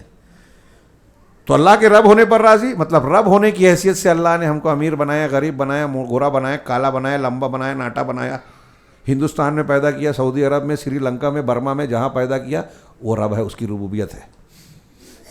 اس نے مصیبت دی, میرے گھر میں کسی کو بیمار کر دیا, کسی کو اپاہج بنا دیا, ہمارے کاروبار میں نقصان ہو گیا, اس کی ربوبیت ہے. تو جیسا اس نے کیا, میرے گھر میں میرے ابا کی میت ہو گئی, اللہ کا فیصلہ ہے, ربوبیت ہے, زندگی موت دیتا ہے, وہ ربوبیت میں ہے. تو میں راضی ہوں, مطلب میرے گھر میت ہوئی تو اللہ پر اعتراض نہیں کر رہا ہوں کہ میرے گھر ملا تھا کیا, میرے ابا بھی 2-4 سال اور زندہ ہوتے, ابھی تو میں کمانا شروع کیا, تھوڑی خدمت کر لیتا. تو اللہ آپ سے مشورہ کر کے کرے گا؟ اگر آپ ایسا بولتے ہو تو آپ اللہ کے رب ہونے پہ راضی نہیں ہیں, اعتراض کر رہے ہیں. تو اب یہ دیکھیے جو حدیث پیش کی ہے, اللہ کے رب ہونے پر, محمد صلی اللہ علیہ وسلم کے نبی ہونے پر, اور اسلام کے, یہی 3 سوال ہے. یہاں کہا کہ اگر آپ سے پوچھا جائے کہ انسان پر کون سی 3 چیزوں کو جاننا لازم ہے, تو کہا رب کے, بندے کا یہ جاننا کہ اس کا پروردگار کیا ہے, کون ہے, کیسا ہے, مطلب جو بتایا جا سکتا ہے جان سکتا ہے, اس کے رب کی معرفت, اس کے دین کی معرفت, اس کے نبی محمد صلی اللہ علیہ وسلم کی معرفت. یہی 3 چیزیں ہیں. شیخ نے نیچے کہا کہ یہی 3 چیزیں ہیں جس کے بغیر مؤذن کی اذان پوری نہیں ہو سکتی, جس کے بغیر آپ کی نماز پوری نہیں ہو سکتی, جس کے بغیر ایک شخص مسلمان اسلام میں داخل نہیں ہو سکتا, جس کے معنی بغیر ایک آدمی دنیا کے کوئی عبادت کو قبول نہیں, انجام نہیں دے سکتا, اور جس کے معنی بغیر اللہ کے یہاں کوئی عبادت قبول نہیں ہوگی, اور جو قبر میں پوچھا جائے گا. یہی 3 سوال ہے, اس کی یہ اہمیت ہے. فَإِذَا قِيلَ لَكَ, اب اگر تم سے سوال کیا جائے, میں شارٹ میں آگے بڑھ رہا ہوں کیونکہ ان چیزوں کو جو میں نے بتایا کہ ان 3 سوالوں کی کیا اہمیت ہے, یہ تھوڑا سا شروع میں بیان کر چکا ہوں. ان 3 سوالوں کی بنیاد ہے. ان 3 سوالوں کو جانے بغیر اگر کوئی مر گیا اور قبر میں منکر نکیر کو جواب نہیں دے پایا تو منکر نکیر کہیں گے کہ تو نے نہ جانا نہ سمجھا. اس سے میں نے استدلال یہ بھی کیا تھا, شروع میں بیان کیا, شاید بعد میں کچھ لوگ آئے, کہ اس سے پتہ چلا کہ ہر انسان پر, مرد ہو یا عورت, اسے یہ 3 سوال سیکھنا, جاننا, سمجھنا ضروری ہے. اجمالی طور سے دلیل کے ساتھ جاننا ہے. ہمارا رب پیدا کرنے والا، کائنات کا بنانے والا اللہ ہے. دلیلوں سے یہ جاننا چاہیے. بہت زیادہ تفصیل نہ معلوم ہو، نہ معلوم ہو. لیکن اگر آپ یہ کہیں گے مجھے پتہ نہیں کس نے بنایا، نہیں چلے گا. ابھی میں نے شروع میں بتایا نا کہ دنیا میں جب آپ ایک چھوٹی سے چھوٹی بات کو، چیز کو، یہ میں جس کرسی پہ بیٹھا ہوں، میرے سامنے جو ٹیبل ہے یا جو چیز ہے، یا کوئی چھوٹی سے چھوٹی چیز لے لیجیے، اگر کوئی آپ کو بولے کہ یہ خود سے بن گئی ہے آٹومیٹک. وہ ایک مناظرہ بتاتے ہیں کچھ لوگ، امام حنیفہ رحمہ اللہ اور کچھ لوگ دوسرے عالم کی طرف منسوب کرتے ہیں کہ ایک مناظرہ ہوا، ایک شخص دربار میں آیا اور کہنے لگا میں نہیں مانتا کہ اس کائنات کو کوئی بنانے چلانے والا ہے، رب نہیں ہے. تو امام صاحب سے ان کا مناظرہ طے ہوا کہ کون فلاں دن فلاں ٹائم جو ہے تم حاضر ہو جانا، گفتگو ہوگی. اب اس ٹائم جو ہے انتظار ہوتا رہا، دربار بھرا رہا. وہ سامنے انکار کرنے والا بھی آ گیا، مولوی صاحب یعنی امام صاحب نہیں آئے. انتظار ہو رہا ہے، انتظار ہو رہا ہے، انتظار ہو رہا ہے. اب جب اٹھنے والے ہی تھے تو وہ دروازے میں دربار میں داخل ہوئے. بادشاہ پھٹ پڑا کہ آپ کو ٹائم مقرر معلوم تھا، اتنی دیر سے کیوں آئے؟ تو کہا بادشاہ سلامت غصہ ہونے سے پہلے میری بات سن لیجیے. کہا کیا بات ہے؟ کہا میں مجبور تھا. کہا کیسے؟ کہا میرا گھر دریا کے اس پار ہے، دریا کے اس پار ہے، اور میں جب یہاں پہنچنے کے لیے نکلا تو دریا کے اس پار جب میں پہنچا تو نہ کوئی کشتی تھی، نہ کوئی ایسا سادھن ذریعہ جس کے ذریعے میں اس پار سے اس پار آتا. بہت دیر انتظار کیا. بولا اچھا کوئی تھا ہی نہیں. تو پھر کیا کیا؟ کہا اچانک میں جب یہاں کھڑا ہوا تھا، اچانک بازو میں ایک درخت ہوگا جس کو ہم جھاڑ بولتے ہیں، درخت، پیڑ. ایک پیڑ ہوگا اور بڑا ہوتے چلا گیا، بڑا ہو گیا. میں دیکھتا رہا. پھر بڑا ہونے کے بعد وہ کٹ گیا خود سے. ہماری زبان میں آپ و آپ کٹ گیا. کٹنے کے بعد اس کے تختے اور پٹریاں بنتی گئیں، چھٹتی گئی، اور چھٹنے کے بعد وہ ایک دوسرے سے جڑ کے کشتی بن گئی.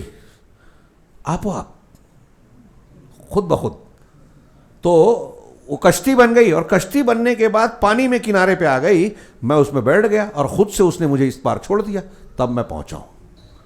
تو سارے لوگ ہنسنے لگے، اور وہ جو مناظر تھا، جو رد کرنے آیا تھا، وہ تو اور ہنسا اور کہنے لگا کہ کیسے بے وقوف آدمی سے میری بات چیت رکھ دی آپ لوگوں نے. یہ پاگل آدمی مجھ سے کیا بات کرے گا؟ تو امام صاحب نے کہا کہ کیوں یہ بے وقوف کیوں بول رہا ہے مجھے؟ کہا تم ایسی بات ہی کر رہے ہو کیا؟ کون سی بے وقوفی کی بات کی؟ کہا تم کہہ رہے ہو کہ جھاڑ ہوگا، بڑا ہو گیا، خود سے کٹ گیا، خود سے کٹ کے کشتی بن گیا، ترش گیا، بن گیا، پانی میں آ گیا، بغیر چلانے والے کے چل گیا. تو کہا یہ نہیں ہو سکتا کیا؟ بولے ہو ہی نہیں سکتا، کوئی بے وقوف سے بے وقوف آدمی نہیں مانے گا. تو امام صاحب نے کہا کہ تم تو مناظرہ ہار گئے. ارے بولے یہ تو اور بے وقوفی کی بات، ابھی جو شروع ہی نہیں ہوا ختم کیسے ہوا؟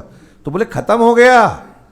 ارے تم مجھ کو بے وقوف اس لیے بول رہے ہو کہ ایک جھاڑ اچانک اگ نہیں سکتا، خود سے کٹ نہیں سکتا، خود سے کشتی نہیں بن سکتی، کشتی خود سے چلانے والے کے بغیر چل نہیں سکتی. تو جو کشتی، ایک کشتی خود سے نہیں بن سکتی، تم ایسا مانتے ہو اور میں مانوں تو آپ بے وقوف بول رہے ہو. تو تم کو کتنا بڑا بے وقوف کہنا چاہیے جو یہ مانتا ہے کہ یہ دنیا، کائنات، آسمان زمین بغیر بنانے والے کے بن گئی، بغیر چلانے والے کے چل رہی ہے. دن رات، موسموں کی تبدیلی، ہواؤں اور سورج چاند دھوپ اور اس کا سارا نظام چل رہا ہے. تو آپ کہہ رہے ہو کہ یہ بغیر چلانے والے کے چل رہی ہے، تو یہ کون سی بے وقوفی ہوئی؟ تو واقعی وہ ہار گیا، اور ہارنا چاہیے. یہ ربوبیت کی میں نے دلیل بھی بیان کر دی، جو ہمارے درس کا ایک حصہ بھی ہے، آگے بیان کیا انہوں نے. چنانچہ آگے انہوں نے کہا کہ قیلا فاذا قیل لک من ربک، اگر آپ سے یہ کہا جائے کہ تمہارا رب کون ہے، تمہارا رب کون ہے، تو تم اس کا جواب دو. شیخ محمد الوہاب رحمہ اللہ نے کہا، اور یہ بڑی شاندار بحث ہے. اللہ کی ربوبیت کی دلیلیں بیان کرنے، سننے، جاننے میں بڑا مزہ آتا ہے، اور بہت زبردست اس میں یعنی دلیلیں اور پہلو ہیں. جتنی بات آپ کرتے جائیں کم پڑے گا. میں مشورہ دوں گا کہ پرانی چیز میں مولانا ابوالکلام آزاد نے تفسیر سورۃ الفاتحہ میں رب العالمین میں ربوبیت کی جو بحث کی ہے، پڑھیے ضرور، بڑا مزہ آئے گا. بڑے اچھی چیزیں بیان کی کہ کس طرح اللہ کے رب ہونے کی دلیلیں ہیں. یہ جاوید اختر اور ایسے ملحدین جو الٹی سیدھی باتیں کرتے ہیں، ان کا بہت بھرپور جواب مل جائے گا آپ کو، اور وہ قرآن کی روشنی میں. کہ ہر چیز کیسے، انہوں نے بڑے اچھے اچھے سوالات کیے کہ پیڑ پودے، جانوروں پر غور کیجئے، یہ نظام ہے، بارش ہوتی ہے کیسے، مردہ زمین زندہ ہوتی ہے، کون زندہ کرتا ہے، کون بارش برساتا ہے. بلی پیدا ہوتی ہے، مچھلیاں پانی میں، ان کے بچے تیرنے لگتے ہیں، کس نے سکھایا؟ ماں کے پیٹ سے بچہ پیدا ہوتا ہے، کون اس کو سکھاتا ہے کہ بھوک لگے تو رونے لگ؟ کون اس کو سکھاتا ہے کہ ماں کے سینے جیسے ہی اس کے منہ سے لگاتی ہے چوسنے لگتا ہے؟ یہ چوسنا اس کو کس نے سکھایا؟ ہاں، بلی تھوڑی تھوڑی دیر پہ اپنے بچے کو جو ہے منہ میں دبا کے جگہ بدلتی ہے، اس لیے کہ اسے پتا ہے کہ اس کی بو سونگھ کر بلا آتا ہے اور بلے نے بچے کو پال لیا تو اس کے پھاڑ کھائے گا، تو اس سے بچانے کے لیے بلی جگہ بدلتی ہے۔ اس کو یہ کس نے سکھایا؟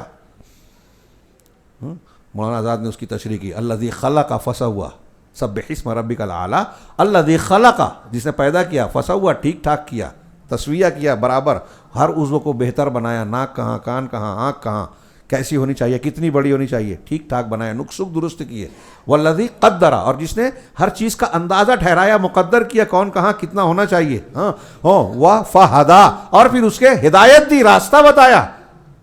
یہ مچھلی کو تیرنا سکھایا، غذا کو حاصل کرنا سکھایا، پرندوں کو اڑنا سکھایا، ہاں، جانوروں کو شکار کرنا سکھایا، شکار ہونے والے جانوروں کو شکار سے بچنا سکھایا، شکار ہونے سے بچنا سکھایا، انسان کو، ہاں، انسان کے بچوں کو، جانوروں کو۔ ایک ہدایت یہ ہے جو فطری طور سے ملتی ہے، ایک ہدایت وہ ہے جو خصوصی طور سے آسمانی ہدایت کی شکل میں ملتی ہے۔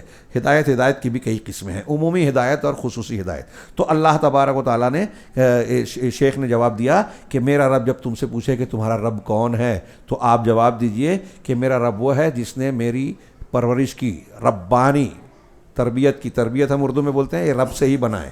رب کا معنی، ربوبیت کا معنی ہوتا ہے پالن ہاری، پالن ہار، پرورش کرنے والا۔ اللہ کا جو اسم ہے رب، اس کے کئی معنی لوگوں نے کیا، آقا، پالن ہار، پرورش کرنے والا، اور مالک متصرف، ایسا مالک جو تصرف کا اختیار رکھتا ہے کائنات میں۔ اب جو لوگ یہ کہتے ہیں کہ اولیاء، ابدال، قطب، غوث، یہ لوگ مل کے نظام کائنات چلاتے ہیں، مطلب تصرف کر رہے ہیں، تو جو ایسا مانتے ہیں وہ اللہ کو رب اکیلا نہیں مان رہے، ان کو بھی رب مان رہے۔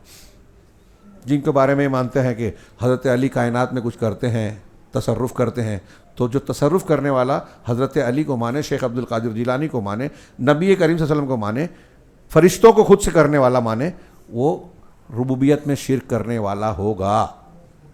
کائنات میں ایک پتا بھی اللہ کے حکم کے بغیر نہیں ہلتا۔ فرشتے جو کرتے ہیں، انسان جو کرتے ہیں، اللہ کے حکم کے اور توفیق کے بغیر کر ہی نہیں سکتے۔ تو ربوبیت کہہ رہے ہیں میرا رب وہ ہے جس نے مجھے پالا، اور مجھے ہی نہیں، مجھے میری تربیت کرتا ہے، مجھے پالا، وَرَبَّ جَمِيعَ الْعَالَمِينَ بِنِعَمِهِ، اور تمام عالمین، میں عالمین کا ترجمہ عالمین ہی کر رہا ہوں کیونکہ اردو میں بنتا نہیں ہے، تمام جہانوں بولتے ہیں، کر سکتے ہیں، ہاں، عالم کی تعریف کرتے ہیں، کلو ما سوى اللہ فہو عالم، اللہ کے سوا جو بھی ہے سب عالم ہے۔ اب عالم میں تو ایک واحد ہی استعمال کیا جائے تو پوری کائنات آ گئی، کیڑے مکوڑے سے لے کے بڑے بڑے ستارے سیاروں تک، نظام شمسی اور نظام کہکشاؤں تک سب آ جائیں گے، لیکن آسمان زمین سب آ جائے گا۔ لیکن عالمین کہا تو میں نے ابھی شروع میں تشریح بھی درمیان کلام میں ذکر کیا تھا پچھلے مجلس میں کہ مخلوق کی جتنی جنسیں اور قسمیں ہیں سب کو ایک ایک عالم مان لیں، جیسے فرشتے ایک عالم، جن ایک عالم، انسان ایک عالم، گھوڑے ایک عالم، شیر ایک عالم، اونٹ ایک عالم، ہاتھی ایک عالم، اور ایسے ہی جتنے بھی حیوانات، کیڑے مکوڑے، مچھلیاں وغیرہ وغیرہ، آبی حیوانات، سب عالم ہیں۔ اللہ تمام عالمین کا پروردگار ہے۔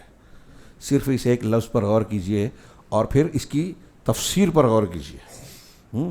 آپ اور ہم میں سے کوئی شخص کتنا بھی دولت مند ہو جائے، وہ جن کا نام میں لیا جو دنیا کے بڑے بڑے دولت مند ہیں، اگر وہ کسی ایک شہر کو، جیسے فرض کیجئے کہ آپ کے یولا کے لوگوں کو ہی کھانا کھلانے لگیں، ایک ٹائم، دو ٹائم، چلو 2 ٹائم کھانا کھلائیں، کتنے دن کھلا پائیں گے؟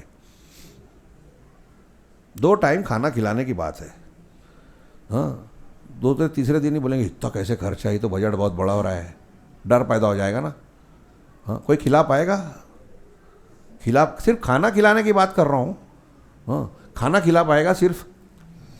آپ تھوڑی دیر کے لیے سوچئے کہ اللہ تبارک و تعالیٰ رزاق ہے، رازق اور رزاق، الوہاب، ہاں، عطا کرنے والا، المنان، اور اس کی اور صفات سے جڑ سکتی ہے۔ کوئی، میں نے ابھی شروع میں بیان کیا، کوئی کائنات میں زمین کے اندر کا کوئی کیڑا کیوں نہ ہو، وہ بھی اپنی غذا پا رہا ہے۔ کون دے رہا ہے اس کو روزی؟ جب تک آپ تھوڑی دیر کے لیے سوچئے، جب ہم پیدا ہو گئے ہیں، اگر ایک رضائی چادر اوڑھ کے بیٹھ گئے، کتنی دیر تک ہم اس میں رہ سکتے ہیں؟ سردی کا موسم ہو، گرمی کا موسم ہو، دم گھٹنے لگے گا نا تھوڑی دیر میں. مگر کچھ لوگوں کو دیکھا ہے کہ بہت دیر تک رہتے ہیں، ان کی کوئی الگ صلاحیت ہوتی ہے کیا، لیکن بہرحال گھٹنے لگتا ہے. میں سوچتا ہوں کہ آپ سوچئے کہ جب حمل ٹھہرتا ہے ماں کے پیٹ میں تو 4 مہینے پہ اس کے اندر روح پڑ جاتی ہے، اور 9 مہینہ رہتا ہے ٹوٹل حمل، تو 5 مہینہ ہے. اب روح پڑ گئی اور 9 مہینے تک وہ اندر ہے، 5 مہینہ اور ہے، تو اتنی تنگ جگہ میں وہ سانس کیسے لے رہا ہے؟ اس کا دم کیوں نہیں گھٹ رہا ہے؟ کون سا انتظام ہے؟ یہ ہمارے پروردگار کا انتظام ہے کہ وہاں اس کو جس شکل میں آکسیجن چاہیے، جس شکل میں غذا چاہیے، ماں کے اندر جسم میں پیٹ میں ایسے نظام بنا دیا، ایسا نظام رکھ دیا جس سے اس ماں کے پیٹ میں پلنے والے بچے کی پوری ضروریات، اس کی ضروریات پوری ہو رہی ہے. اب سائنس والوں سے پوچھئے، پیدا ہونے کے بعد ماں کے سینے میں جو دودھ آتا ہے، پیدا ہونے کے بعد دودھ آنا شروع ہوتا ہے، تھوڑی دیکھیے ضرورت ہوئی چالو ہو گیا، ہر وقت دودھ نہیں آتا. اب اس کے بعد یہ بھی اہم بات ڈاکٹروں نے بتایا، سائنس میں آپ پڑھ سکتے ہیں کہ بچہ جیسے جیسے بڑا ہوتا ہے، اس کے معدے اور جسم میں جیسے جیسے قوت بڑھتی ہے، ویسے ویسے ماں کے دودھ میں غذائیت اور قوت بھی بڑھتی ہے. مطلب اس کے جسم کا تقاضا جس طرح بڑھتا ہے، شروع میں بہت کمزور ہے تو ہلکا دودھ ہوتا ہے، پھر جیسے جیسے وہ عمر بڑھتی ہے ویسے اس کے دودھ میں بھی، ماں کے دودھ میں بھی قوت اور تقویت آتی ہے. یہ کیسے ہے سب نظام؟ یہ خود سے ہے کیا؟ یہ اللہ کی ربوبیت ہے جو پال رہی، جس نے مجھے پالا اور ساری کائنات کو اپنی نعمتوں کے ذریعے سے پال رہی ہے. سارے انسانوں کو، جانوروں کو، حیوانات کو، کیڑے مکوڑوں کو، سارے عالم کو ان کی جو جو ضرورت ہے سب دے رہا ہے، انتظام کر رکھا ہے. وَهُوَ معبودی لیس لی معبود سواہ، اور وہی میرا معبود ہے، وہ جو پروردگار ہے جس نے پالا پوسا، روزی دیا، ساری ضرورت کا سامان، ہر چیز پوری کی، اور وہی میری عبادت کا لائق ہے. جب وہ رب ہے، سب کچھ وہ دے رہا ہے، اسی کا سب کچھ ہے، تو وہی میرا معبود ہے، اور میرے لیے اس کے سوا کوئی معبود ہے ہی نہیں. اس پر اللہ تعالیٰ کا یہ قول دلیل ہے. شیخ محمد الوہاب کی عبارت پڑھ رہا ہوں کہ یہ جو کہا کہ میرا رب اللہ ہے، ساری کائنات کو وہی پال رہا ہے، اور پال رہا ہے، ساری ضرورت پوری کر رہا ہے، اسی لیے وہ عبادت کے لائق ہے. تو کہا کہ دلیل اس پر اللہ تعالیٰ کا یہ فرمان ہے. میں نے ربوبیت کی بہت زیادہ تشریح نہیں کی، اس کی رب کی جو تعریف کی ہے لوگوں نے لغت کے اعتبار سے کہ انشاء الشیء حالاً فحالاً اذا حدث تمام، کہ کسی چیز کو درجہ بدرجہ بڑھانا یہاں تک کہ مکمل پہنچ جائے. تو اللہ تبارک و تعالیٰ نطفے کی شکل سے لے کے ہم کو پیدا کرنے سے لے کے مرنے تک ساری انتظام کر رہا ہے. مرنے کے بعد قبر میں بھی کر رہا ہے. قبر میں عجب الذنب، جو ہماری ہڈی ہے، گل جانے کے بعد وہ ایک رہے گی، اس سے قیامت کے دن پھر پیدا کرے گا، حساب کتاب لے گا، اور پھر جنت یا جہنم میں ڈالے گا. اللہ ہم کو جنت میں ڈالے، جہنم سے بچائے. ہاں، لیکن وہاں بھی تربیت کر رہا ہے، وہاں تک اس کی ربوبیت چلے گی. خیر، تو کہا کہ میرا رب اللہ ہے، اور اس کی دلیل جو ہے الحمدللہ رب العالمین، کہ تمام تعریف اللہ کے لیے ہے جس نے، جو تمام جہانوں کا پالنہار، پروردگار، آقا، مالک، متصرف ہے. میں نے رب اور رب العالمین کی تھوڑی سی تشریح پہلے ہی کر دی ہے، لہذا اس عبارت سے ہم آگے بڑھتے ہیں. امام محمد الوہاب نے اس کو دلیل کو نقل کرنے کے بعد کہا وَكُلُّ مَا سِوَى اللَّهِ عالم وَأَنَا وَاحِدٌ مِّن ذَلِكَ الْعَالَمِ، اللہ کے سوا جو بھی ہے سب کچھ عالم ہے، اور میں ان میں سے من ذالک، اسی عالم کا میں بھی ایک حصہ ہوں. میں بھی اللہ تبارک و تعالیٰ کا مربوب ہوں. رب وہ ہے، میں مربوب ہوں. تمام فرشتے، تمام انبیاء، تمام جن اور جو بھی مخلوق ہے، سب اللہ کی مخلوق اور اللہ کے مربوب ہیں. اللہ رب ہے، پالنے والا ہے، اور اللہ کی ربوبیت انسان کے سامنے سب سے زیادہ اللہ کی پہچان اور دلیل کے طور پر اس کی ربوبیت کے آثار اور علامتیں سامنے آتی ہیں. اس لیے آپ دیکھیں گے کہ اکثر و بیشتر مقامات پر جہاں اللہ تبارک و تعالیٰ نے اپنی نعمتوں کا ذکر کیا، وہاں اللہ نے اللہ نہیں کہا، رب کہا. جیسے پہلی ہی وحی میں اقرأ بسم ربک، پڑھیے اپنے رب کے نام سے، ہے نا، پڑھنا ہے. کس کے نام سے؟ بسم اللہ نہیں کہا. کیوں کہا؟ علماء نے بڑی بحثیں کی ہیں اس پہ، اور بڑی پیاری پیاری، کہ اللہ نے یہاں رب کہا. کیوں؟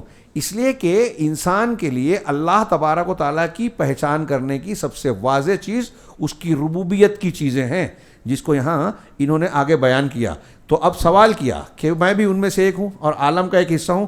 اب آگے شیخ محمد بن عبدالوہاب کہتے ہیں فَإِذَا قِيلَ لَكَ، اگر آپ سے یہ کہا جائے کہ بِمَا عَرَفْتَ رَبَّكَ فَقُلْ بِآيَاتِهِ وَمَخْلُوقَاتِهِ، کہ تم نے اپنے پروردگار کو کس چیز کے ذریعے پہچانا. تم رب کی معرفت اور کہہ رہے ہو کہ میں نے رب کو پہچانا. اللہ میرا رب ہے، اللہ کی میں معرفت رکھتا ہوں. تو کیسے یہ معرفت حاصل ہوئی؟ کیسے اس کو پہچانا؟ اس کو دیکھا تو نہیں ہے تو کیسے پہچانا؟ تو شیخ نے اس کا جواب دیا. ایک جملہ ہے لیکن موٹی موٹی کئی کتاب اس کی تشریح میں لکھی جا سکتی ہے، دلائل اور وضاحت میں. کہا تو جواب یہ دو بِآیاتِهِ وَمَخْلُوقَاتِهِ، اللہ کو میں نے پہچانا، اللہ کی معرفت حاصل کی اس کی آیتوں اور اس کی مخلوقات کے ذریعے سے. ہندی میں ان کے مادھیم سے، یعنی ان کے ذریعے سے میں نے اللہ تبارک و تعالیٰ کو پہچانا، معرفت حاصل کی. اب شیخ محمد عبدالوہاب رحمہ اللہ کی عبارت پڑھ رہا ہوں. وَمِنْ آیَاتِهِ، اور اللہ کی نشانیوں میں بہت، ہر چیز اس کی نشانی ہے. تو ان کی نشانیوں میں سے ہے اللیل والنہار، رات اور دن، والشمس والقمر، سورج اور چاند. یہ اس کی نشانیوں میں سے ہے.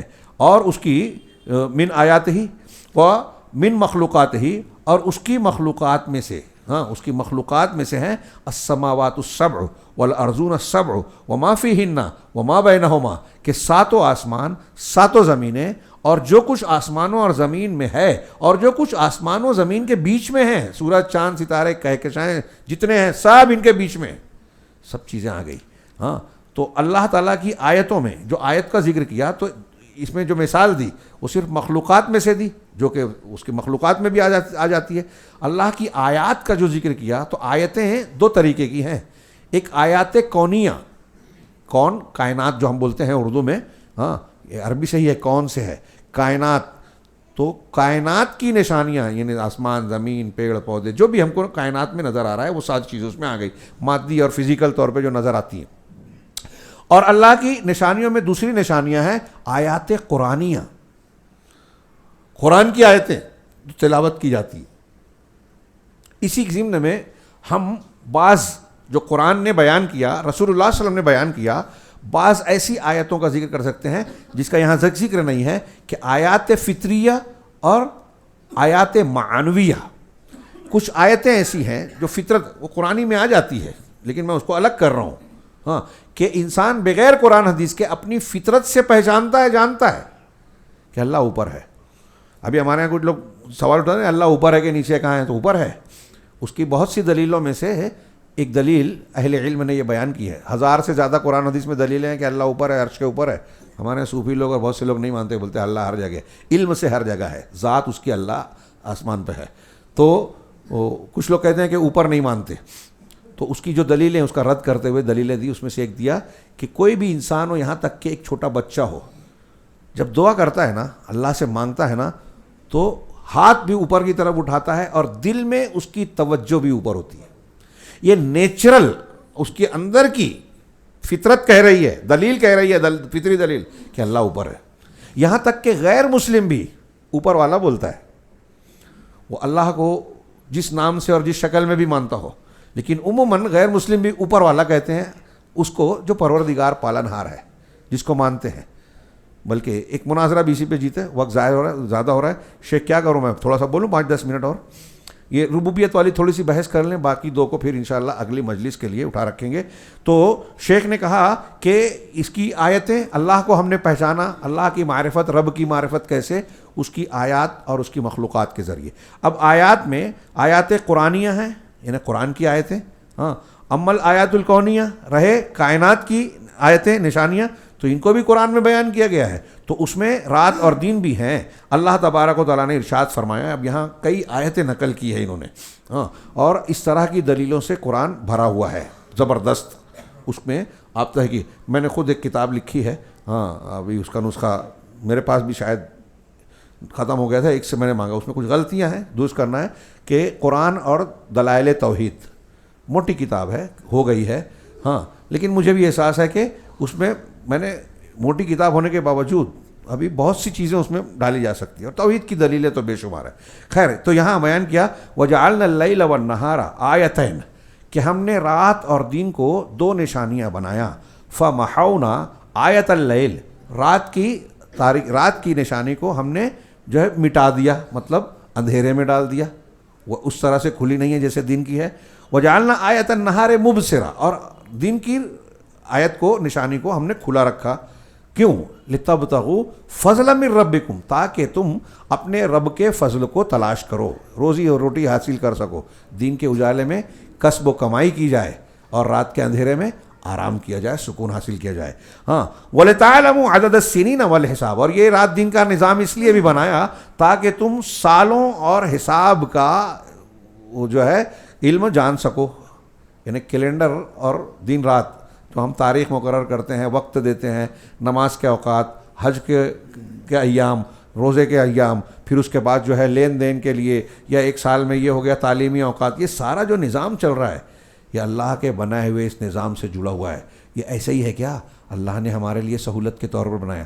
اسی سے موسموں کی تبدیلی ہوتی ہے، رات اور دن کی گردش ہوتی ہے، کب آرام کرنا ہے کب کمائی کرنا ہے یہ طے ہوتا ہے. ہمارے لیے یہ نظام بنتا ہے کہ ورکنگ آورس کیا ہیں، ٹائم، کام کا ٹائم کیا ہے، آرام کا ٹائم کیا ہے، بال بچوں کے ساتھ کب ملنا چاہیے، ایک نظام بنا سکتے ہیں. تو بہرحال ہاں، اللہ نے کہا وَكُلَّ شَيْءٍ فَصَّلْنَاهُ تفصیلا، ہر چیز کو ہم نے بالکل واضح طور سے تفصیل سے بیان کر دیا، واضح کر دیا ہے. اب یہاں علامت اور جو آیات کہا ہے، آیت کا مطلب ہوتا ہے علامت. علامت کے ذریعے سے پہچان ہوتی ہے، اس کی کچھ مثالیں اور بحثیں کی ہیں، میں اس کو فی الحال چھوڑ رہا ہوں. اور علامت بھی کئی طریقے کی ہوتی ہے، اس شرح کو چھوڑ کے. وَمِن مخلوقاتہ، اور اللہ تعالیٰ کی مخلوقات. اب یہ قرآن کی آیتیں ہیں، قرآن کی آیتیں بھی مختلف انداز میں اللہ رب العالمین کی وحدانیت اور توحید کو بیان کرتی ہیں. مخلوقات میں جیسا کہ انہوں نے کہا 7 آسمان 7 زمین، ان کے درمیان کی چیزیں بھی اور ان کے اندر کی چیزیں بھی. چنانچہ اس کی دلیل جو ہے قرآن کی آیتیں. یہاں اب انہوں نے کئی آیتیں نقل کی، 2-3 آیتوں کو پڑھ کر میں فی الحال یہاں روکتا ہوں، اور ربوبیت کی یہ بحث ادھوری رہے گی. ہم اگلے درس میں، اگلی مجلس میں ربوبیت سے ہی شروع کریں گے، اور انشاءاللہ اس میں کچھ دلچسپ پہلو جو ہیں اس کو بھی بیان کریں گے. یہاں ابھی 2-3 دلیلیں صرف بیان کر دوں، 2-3 آیتیں پڑھ کر. اللہ نے کہا، یہ سورہ فصلت کی آیت ہے، وَمِنْ آیَاتِهِ اللَّيْلُ وَالنَّهَارُ، اللہ کی آیتوں یعنی نشانیوں میں سے اس رات اور دن ہے. سورہ روم آپ پڑھیے، سورہ روم، تو اس میں اللہ نے جگہ جگہ کہا ہے. سورہ روم میں، سورہ نحل میں وَمِنْ آیَاتِهِ سورہ روم میں ہے، اور سورہ نحل میں نعمتوں کا ذکر ہے. تو جگہ جگہ تو اللہ کی نشانیوں میں سے یہ چیز ہے، تم کو مرد اور عورت پیدا کیا، جوڑے جوڑے بنایا، سکون حاصل کرو، تاکہ سکون حاصل کرو، تمہارے درمیان محبت پیدا کی. یہ پوری ایک کتاب ہے. تمہارے اللہ کی نشانیوں میں سے یہ ہے کہ تمہارے زبان الگ الگ ہے، یعنی ایک تو لینگویج الگ ہے، لہجے الگ ہیں، زبان بھی الگ ہے، مزہ الگ ہے، کئی معنی ہیں اس کا. تمہارے رنگ الگ ہیں، چہرے الگ ہیں، اللہ کی نشانیاں. ایسے ہی آپ دیکھیں گے کہ کافی چیزوں کو اللہ کی نشانیوں میں سے یہ نشانی، اللہ کی نشانیوں میں سے. ایسے ہی یہاں کہا کہ اللہ کی نشانیوں میں سے رات اور دن ہے، والشمس والقمر، اور رات سورج اور چاند ہے. اب آگے کہا یہ اللہ کی نشانیاں ہیں، یہ اللہ کی مخلوق ہیں.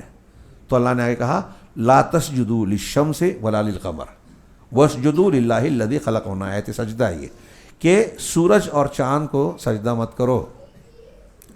یاد رکھیے گا یہ جملہ قرآن کا، سورج اور چاند کو سجدہ مت کرو. سجدہ کسے کرو؟ آگے کہا اس کو سجدہ کرو جس نے سورج اور چاند کو پیدا کیا. حضرت ابراہیم علیہ السلام کا وہ مناظرہ یاد ہے نا، قوم کو سمجھانے کے لیے کہا، ستارے کو دیکھا، یہ میرا رب. ڈوب گیا، ارے یہ تو ڈوب گیا، ڈوبنے والے کو میں پسند نہیں کرتا، یہ میرا کیسا خیال رکھے گا، خود تو ڈوب رہا ہے. چاند اس سے بڑا ہے، یہ اس کو مان لیتے ہیں. وہ بھی چلا گیا، ارے یہ بھی غائب ہو گیا، چلا گیا. تو ایسے لوگوں کو میں پسند نہیں کرتا، اگر میرے رب نے رہنمائی نہیں کی تو میں گمراہ ہو جاؤں گا. پھر سورج نکلا، یہ سب سے بڑا ہے، اس کو مان لیتے ہیں رب. لیکن جب وہ بھی ڈوب گیا تو حضرت ابراہیم کیا سمجھا رہے تھے قوم کو کہ دیکھو یہ نکل رہے ہیں، ڈوب رہے ہیں. ہاں، کیا مطلب ہے؟ یہ ایک نظام کے تحت جاری و ساری ہیں، کام کر رہے ہیں نا. مطلب یہ ہوا کہ ان کو کسی نے بنایا ہے، اور جس نے بنایا ہے وہ چلا رہا ہے، یہ اس کے حکم کی پابندی کر رہے ہیں. تو حضرت ابراہیم نے کہا کہ یہ خود جب مخلوق ہیں، یہ خود جب کسی کا حکم مان رہے ہیں، تو میں اس کی عبادت کیوں کروں؟ تم جو عبادت کر رہے ہو قوم کے لوگوں، میں اس سے بری ہوں، ان کو میں نہیں مانتا. انی وجہت وجہی للذی فطر السماوات، یہ وہی سورہ انعام کی آیتیں پڑھیے جو میں بیان کر رہا ہوں کہ میں اس رب کی طرف رخ کرتا ہوں جس نے آسمان اور زمین کو، ساری چیزوں کو پیدا کیا، اس کا کوئی شریک نہیں ہے. اور ان معبودان باطلہ کو جن کو تم پوج رہے ہو میں نہیں مانتا. اور بتاؤ کہ تم یہ مجھ سے کہتے ہو کہ ان سے ڈرو، جبکہ اللہ نے ان کو پیدا کیا ہے. ہاں، اور تم اس بات سے نہیں ڈرتے کہ اللہ کے ساتھ شریک کر رہے ہو، اور تم کو ڈر نہیں ہے اللہ سے، کھاتے اس کا، رہتے اس کی نعمتوں میں، اور اس سے نہیں ڈرتے. ہاں، یہ معبودان تو میرا کچھ نہیں بگاڑ پائیں گے، لیکن اللہ کو تم نافرمانی بے وفائی کر رہے ہو، اللہ پکڑے گا تو کہاں جاؤ گے. یہ مفہوم میں آتا ہے. خیر، تو یہ آیت کریمہ میں اللہ نے فرمایا کہ سورج اور چاند کو سجدہ مت کرو، بلکہ وَاسْجُدُوا لِلَّهِ الَّذِي خَلَقَهُنَّ، اس اللہ کے لیے سجدہ کرو جس نے ان کو پیدا کیا. یہ جملہ ہر جگہ فٹ کر لیجئے. مجھ سے ایک ہندو سے گفتگو ہوئی، ہندو دوست تھا، مطلب سفر میں مل گیا تھا، اس سے بات چیت کیا، تو اس سے میں نے پوچھا کہ تم کس کی پوجا کرتے ہو اور کیوں کرتے ہو؟ تو اس نے کہا کہ میں تو ماں باپ کو پوجا نہیں مانتا ہوں. میں نے کہا کیوں؟ کہا بولے ان سے پیدا ہوا. تو میں نے کہا آپ کی شادی ہوئی؟ کہا نہیں، اب ہونے والی ہے. میں نے کہا آپ کی شادی ہو جائے گی تو میاں بیوی آپ جب ساتھ رہیں گے تو آپ جب چاہیں گے آپ بچہ پیدا کر لیں گے، جب چاہیں گے لڑکا پیدا ہو جائے، جب چاہے لڑکی پیدا ہو جائے، جب چاہیں گے تو لڑکا پیدا، لڑکا لڑکی پیدا نہ ہو، ایسا ہے کیا؟ کہا نہیں نہیں نہیں، ایسا تھوڑی ہے. بولا اچھا، حمل ٹھہر گیا آپ کی بیوی کے پیٹ میں، تو اگر دوران حمل آپ کے بچے کو پیٹ کے اندر کوئی تکلیف ہو جائے تو آپ باہر سے اس کی تکلیف دور کر پائیں گے کیا؟ کہا نہیں. تو میں بولا پھر آپ کا بچہ بولے گا کہ میرے ماں باپ کو میں پوجوں گا، تو آپ نے پیدا کیا کیا اس کو؟ آپ بول رہے ہو کہ میرے ماں باپ پوجنی ہیں. یہ میں ان کو سمجھا رہا ہوں تو اس کو تھوڑا سمجھ میں آیا. تو میں نے یہ آیت پڑھ کر اسے سنائی کہ اللہ نے کہا قرآن میں ہے کہ سورج اور چاند کو مت پوجو، اس کو پوجو جس نے سورج چاند کو بنایا. تو میں یہاں یہ کہوں گا کہ ماں باپ کو مت پوجو، اس کو پوجو جس نے ماں باپ بنائے، جس نے یہ سسٹم بنایا. ماں باپ نے پیدا نہیں کیا. کسان بیج ڈالتا ہے، بوتا ہے، سینچائی کرتا ہے، بوائی کرتا ہے، کیا کیا کرتا ہے، محنت کرتا ہے، اس سے فصل آتی ہے. تو کیا ہم کسان کو فصل کا پیدا کرنے والا بولتے ہیں؟ ہاں، پیدا کرنے والا، اس پروسیجر کو بنانے والا اللہ ہے. ہاں، نظام بتایا ایسے ایسے کرو، اللہ یہ پھل دے گا. تو ہر میدان میں یہی ہو رہا ہے. اللہ کے مادوں کو، اللہ کے دیے ہوئے علم کو ہم اختیار کرتے ہیں اور مختلف چیزیں بنا رہے ہیں، مشینیں بنا رہے ہیں، چیزیں بنا رہے ہیں، اور بہت کچھ کر رہے ہیں. تو یہی بات فٹ کیجئے ہر جگہ کہ اس اللہ کو سجدہ کرو جس نے یہ نظام بنایا. لیکن دنیا نے لوگوں کو ہی سجدہ کرنا شروع کر دیا. شرک کی ایک بہت بڑی وجہ، یہ جو بات بولنے جا رہا ہوں تھوڑا سا دماغ حاضر رکھ کے سنیے یہ دو جملہ، کہ ہاں اللہ ہمیں پوجنا کسے چاہیے، ماننا کسے چاہیے؟ جو مسبب ہے، جس نے پوری دنیا میں اسباب پیدا کیا، ہمارے کھانے کا، پینے کا، پہننے کا، سواری کا، سب سبب دیا. لیکن دنیا میں جو مشرک قومیں ہیں، جب جہالت پہ آئیں، دلیلوں کو فراموش کیا، فطرت سے ہٹے، تو کیا کیا؟ مسبب کو چھوڑ کے سبب کی پوجا شروع کر دی. اب ہمارے یہاں جو ہندو دھرم کے لوگ ہیں وہ اسباب کو پوج رہے ہیں. سورج سے روشنی ملتی تو سوریہ دیوتا، دودھ، گائے سے دودھ ملتا ہے تو گو ماتا، فلاں سے یہ ملتا ہے تو وہ فلاں دیوتا، وہ اس کا دیوتا، وہ اس کی دیوی. یہاں تک کہ جس سے پیدا ہوتے ہیں وہ لنگ پوجا بھی ہوتی ہے، یونی پوجا بھی ہوتی ہے. اور میں ان کے یہاں ہر ایسی چیز جس سے گاہک، دکان پہ گاہک آ جائے، بولتے گراہک ہمارا بھگوان ہے. مطلب کیا ہوا؟ جو ذریعہ بن رہا ہے کسی فائدے کا وہ بھی پوجا کے لائق، جو ذریعہ بن رہا ہے کسی نقصان کا، سانپ کو بھی پوج رہے ہیں کیونکہ وہ زہر سے کاٹ لے گا، وہ بھی پوجا کے لائق. فرق کیا ہوا؟ کیا غلطی کی انہوں نے؟ ابھی ان کو وہ سنیں گے تو تھوڑا ہو سکتا ہے کچھ لوگ اس میں ناراض ہوں، لیکن غور کریں کہ وہ جس کو پوج رہے ہیں کیوں پوج رہے ہیں؟ اس لیے کہ وہ سبب ہیں. آپ نے سبب کو اصل مان لیا، نقصان کا سبب فائدے کا سبب بن رہا ہے نا. اور ہمیں پوجنا کسے چاہیے؟ جس نے اس سبب کو پیدا کیا. اب سورج اور چاند ٹھیک ہے، دو ستارے ہیں، ان سے کچھ فائدے نقصان اور کائنات کے نظام میں اثرات ان کے جو اللہ نے مقرر کیے قدرتی طور سے ہیں. سورج کی روشنی سے ہم کو نشو و نما ملتی ہے، ریز ملتی ہیں، بہت سی بیماریوں اور جراثیم سے نجات ملتی ہے، وغیرہ وغیرہ ہے نا. لیکن یہ جس نے پیدا کیا تو اس نے ہمارے فائدے کے لیے بنایا نا. جتنی دور ہے اتنا ہمارے لیے معقول. وہ فاصلہ جانتا تھا جتنی دور ہے اس سے آدھا کم کر دیا جائے تو دنیا میں ہر چیز جل جائے, اس سے آدھا دور کر دیا جائے تو دنیا میں ہر چیز جم جائے. یہ سائنس والے جغرافیہ والے بولتے ہیں. تو جس نے بنایا مطلب وہ علم والا ہے کہ جانتا ہے کہ کہاں رہنا چاہیے, کس میں لوگوں کے لیے فائدہ ہے. تو جس نے اسے بنایا, جس نے اس کو فائدہ ہے اس میں فائدے رکھے, اس کو پوجو. تو مسبب پر نظر رکھیے, اسباب پر نہیں. دنیا میں مشرک قومیں مسبب کو چھوڑ کے اسباب پر جو ہے زور دینے لگتی ہیں. بہت اہم بات ہے. اور آج بھی ہمارے ہاں کچھ مسلمان بھی جو ہے یہی کرتے ہیں کہ مسبب کو چھوڑ کے لوگوں پر محنت کر رہے ہیں. کہہ رہے یہ ہمارے مائی باپ ہیں, وہ پھلانے ہیں, اور وہ خوش ہو جائیں تو ایمان کو بیچ دیتے ہیں, ضمیر کو بیچ دیتے ہیں, مخبری کرتے ہیں. کیوں؟ یہ سمجھ کے کہ ہم جس کے کام آ رہے ہیں وہ ہم کو بچا لے گا. سبب کو آپ سمجھ رہے ہیں, اصل آپ اللہ کو راضی کیجئے, وہ مسبب ہے تو بڑے بڑے اسباب کو وہ پھیر دے گا. تو اللہ نے کہا کہ اللہ کو کے لیے سجدہ کرو جس نے ان سب کو پیدا کیا. ان کنتم ایاہ تعبدون, اگر تم اسی کی عبادت کرتے ہو. ایک آیت اور پڑھ لیتے ہیں. وقولہ تعالی, اور اللہ تعالیٰ کا فرمان, ان ربکم اللہ الذی خلق السماوات والارض فی ستۃ ایام, یقیناً تمہارا رب پالنہار پروردگار وہ ہے جس نے آسمانوں اور زمین کو 6 دنوں میں پیدا کیا. 6 دن کتنے بڑے تھے, کیا تھے, وہ ہمیں نہیں معلوم. کون سا 6 دن؟ 6 دن, 6 ہی دن کیوں ہیں, 5 کیوں نہیں, 7 کیوں نہیں؟ یہ اللہ کی حکمت ہے. ہم کو بتایا, ہمیں مان لینا ہے. اس پہ بھی لوگ کچھ قابلیت کا مظاہرہ کرتے ہیں. اب اگر وہ 7 دن بولتا تو آپ 7 پر بھی سوال کرتے, 7 ہی کیوں؟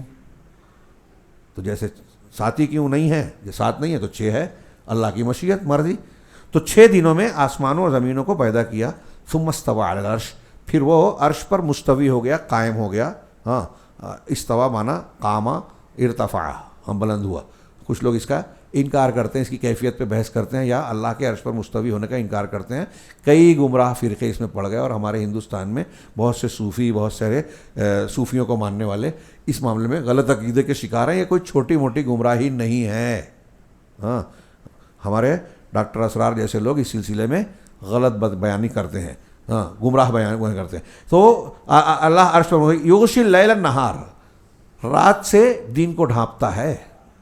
آسمانوں اور زمین کو 6 دنوں میں پیدا کیا, پھر عرش پر مستوی ہو گیا, اور رات کے ذریعے دن کو ڈھانپ دیتا ہے.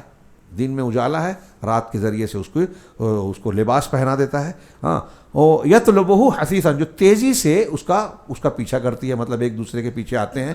ہاں, والشمس والقمر والنجوم مسخرات بامرہ, اور سورج, چاند اور سارے ستارے اس کے حکم کے تابع دار ہیں. مسخر ہیں یعنی اس کے تابع فرمان ہیں.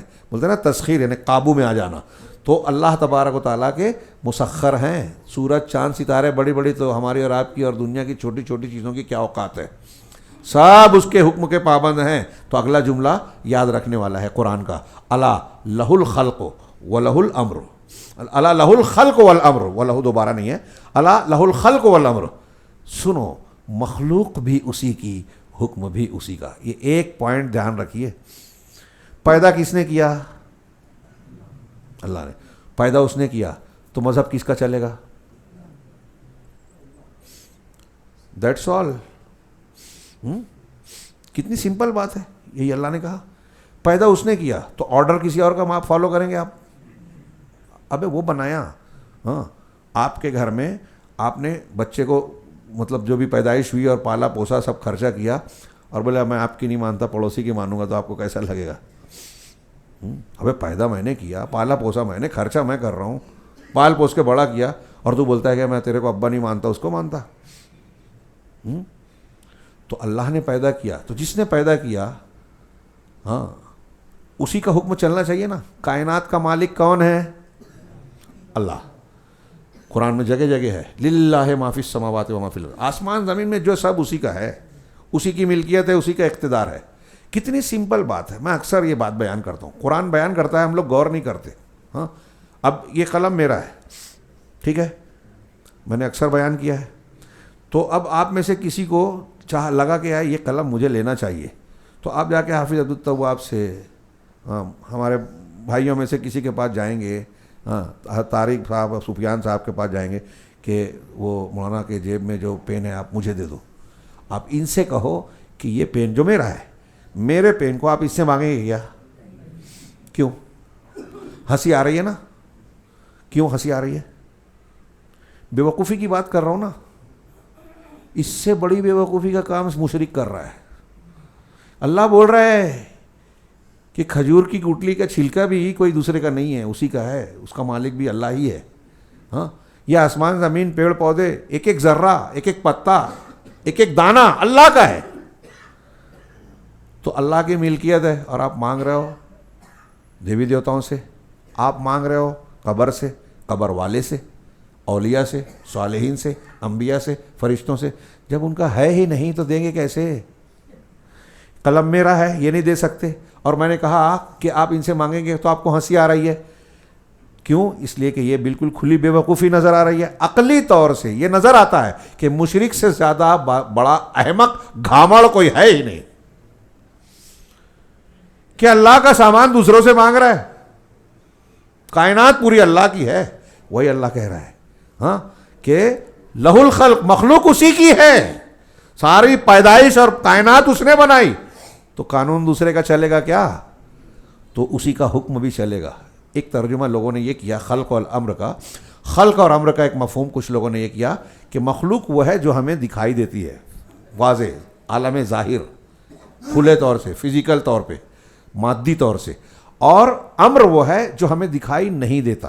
فرشتے ہیں، جن ہیں، روحانی چیزیں ہیں، غیب کی چیزیں ہیں، اور جو قبر کی چیزیں ہیں، پھر آخرت کی چیزیں ہوں گی. اللہ تعالیٰ کے اسماء و صفات اور اللہ کی ذات ہے. تو کچھ لوگ کہتے ہیں کہ روح اور جسم جیسے ہے، تو ہماری باڈی خلق ہے، ہماری روح امر ہے. اسی لیے اللہ تعالیٰ نے قرآن میں کہا یسألونک عن الروح، وہ آپ سے روح کے بارے میں پوچھتے ہیں. قل ہوا من امر ربی، تو آپ کہیے وہ میرے رب کے امر میں سے ہے، میرے رب کا حکم ہے. تو وہی کہا خلق اور امر. تو جسم خلق ہے اور امر روح ہے. کچھ لوگوں نے یہ تشریح کی، میں ایک دم وہ نہیں کہہ رہا ہوں، ایک قول ہے اسے نقل کر دیا، واللہ عالم. لیکن جو واضح معنی ہے پہلا والا، اور وہی کھلا ہے اور وہی مقصود بھی ہے کہ کائنات جب اللہ کی بسائی بنائی ہوئی ہے وہی چلا رہا ہے. وہ الحی القیوم ہے، الصمد ہے. ہاں، وہی سارا نظام چلا رہا ہے، وہی رب ہے، وہی رزاق ہے. تو پھر دوسرے کا قانون کیوں چلے گا؟ کتنی سمپل لاجک اور بات ہے، مشرک کی سمجھ میں نہیں آتی. ہاں، تو اللہ نے کہا کہ مخلوق اسی کی ہے، تو مخلوق بھی اسی کی اور امر بھی اسی کا. تبارک اللہ رب العالمین، پاک ہے اللہ جو تمام جہانوں کا. کیوں پاک ہے؟ تمام جہانوں کا پروردگار ہے.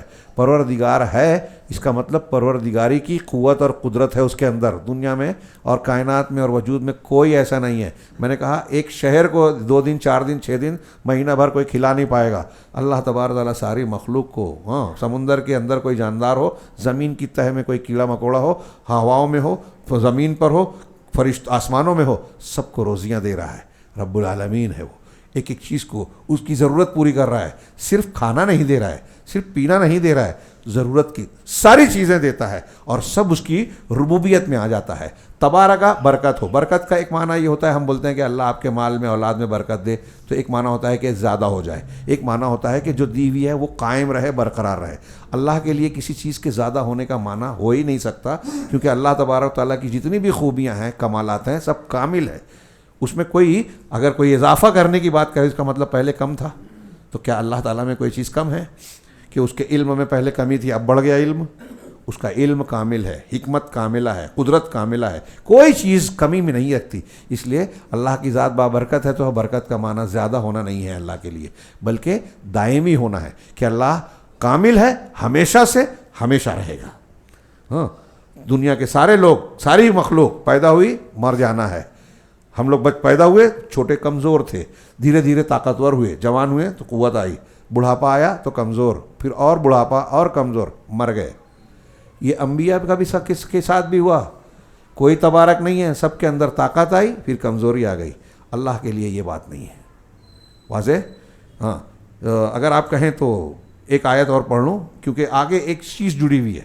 شیخ محمد الوہاب رحمہ اللہ نے اس آیت کی تشریح کے بعد کہا کہ وہ رب هو المعبود، اور رب ہی معبود ہے. جب ہم توحید کی تقسیم کرتے ہیں، توحید کی قسمیں بیان کرتے ہیں، پیچھے کرنی تھی تو اس میں ایک ربوبیت بولتے ہیں، ایک الوہیت بولتے ہیں۔ ربوبیت میں اللہ کے کاموں میں جو رب کی حیثیت سے اللہ کرتا ہے، زندگی دینا، موت دینا، بارش برسانا، بیمار کرنا، شفا دینا، کائنات کا نظام چلانا، یہ ربوبیت میں اس کے کاموں میں آتا ہے۔ تو ان کاموں میں اللہ کو ایک ماننا توحید ربوبیت ہے۔ الوہیت میں توحید کو ہم جو کام اللہ کے لیے کرتے ہیں، جو اللہ پسند کرتا ہے، سجدہ ہے، رکوع ہے، اور آگے اس کی قسمیں بیان ہوگی۔ یہ جو ہمارا اصل یہاں شروع ہوا کہ ان کی عبادت میں جیسے رجا ہے، خوف ہے، سجدہ ہے، رکوع ہے، نظر و نیاز ہے، ہاں حج ہے، حج میں جو بھی اعمال ہوتے ہیں سب عبادت ہے۔ تو ان کاموں کو جو ہم کرتے ہیں عبادت کے طور پہ، وہ صرف اللہ کے لیے کرنا، یہ توحید الوہیت ہے۔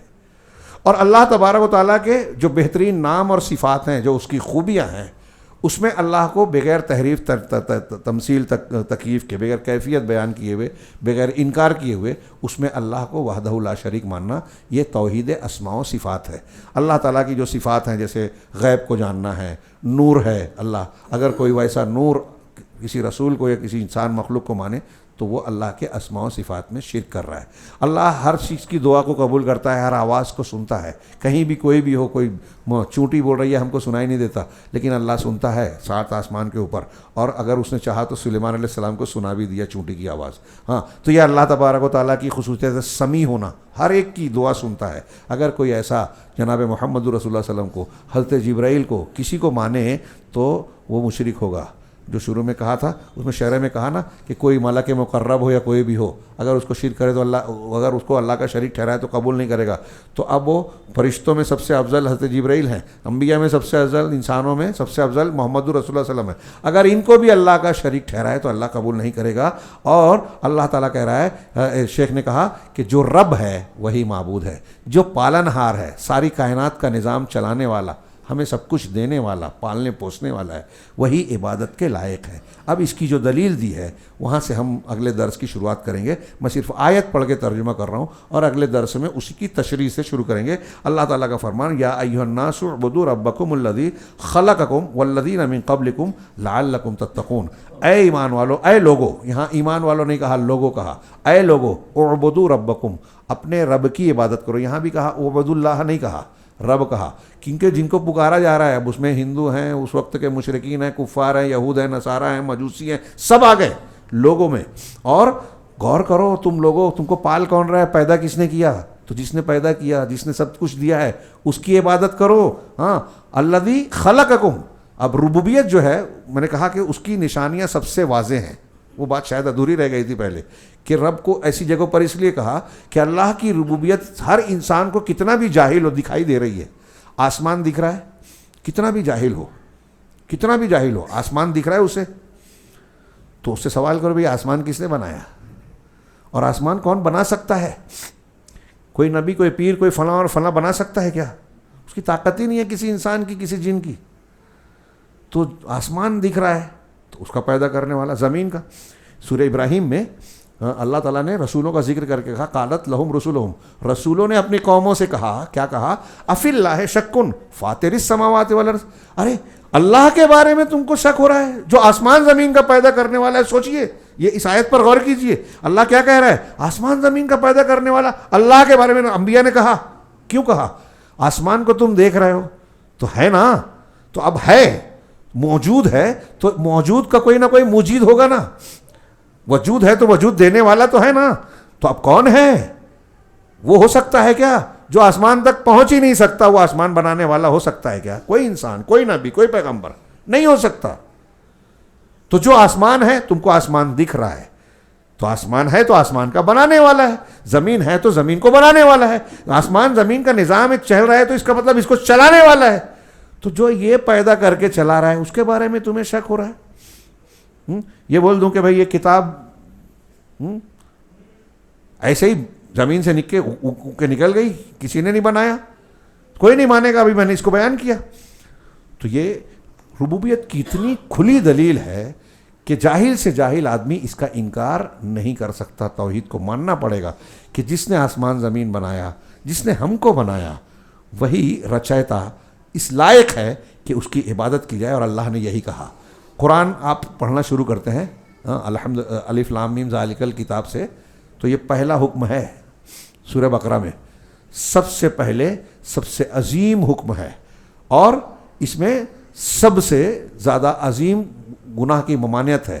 سب سے پہلے سب سے بڑی چیز کا حکم دیا قرآن نے کہ اعبدوا ربکم، اپنے پروردگار کی ہی عبادت کرو۔ کیوں کرو؟ اس کی ربوبیت کا سب سے جیتا جاگتا نمونہ ہے خلقکم، اس نے تم کو پیدا کیا، پیدا اس نے کیا تو وہی رب ہے، اور جب وہی رب ہے سارا نظام اسے پیدا بھی اس نے کیا، کھلا پلا بھی رہا ہے، تو پھر عبادت کسی اور کی کیسے کر سکتے ہو؟ اسی کی عبادت کرو۔ والذین من قبلکم، صرف تم کو ہی نہیں پیدا کیا بلکہ تم سے جو پہلے ہیں، تمہارے باپ دادا، ان کے باپ دادا، ان کو بھی پیدا کیا۔ کیوں اس کی عبادت کرنی ہے؟ لعلکم تتقون، تاکہ تم بچ جاؤ۔ اس کا مطلب یہ ہوا کہ جو اللہ کی عبادت نہیں کرتا وہ بچے گا نہیں۔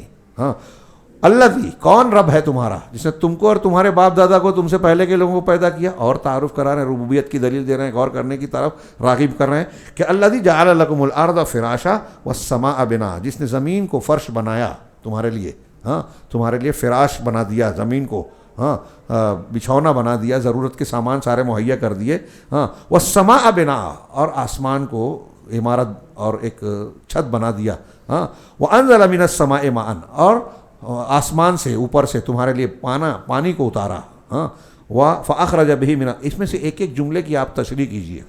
سائنس والے جو کرتے ہیں کہ پانی کو پیدا آسمان سے اتارا، جس کو روزی کہا، کیا کیا ہوتا ہے اس سے؟ ہمارے جانور کو پانی نہ ملے مر جائیں گے، تو گوشت نہیں ملے گا، دودھ نہیں ملے گا اگر جانور نہیں ہو۔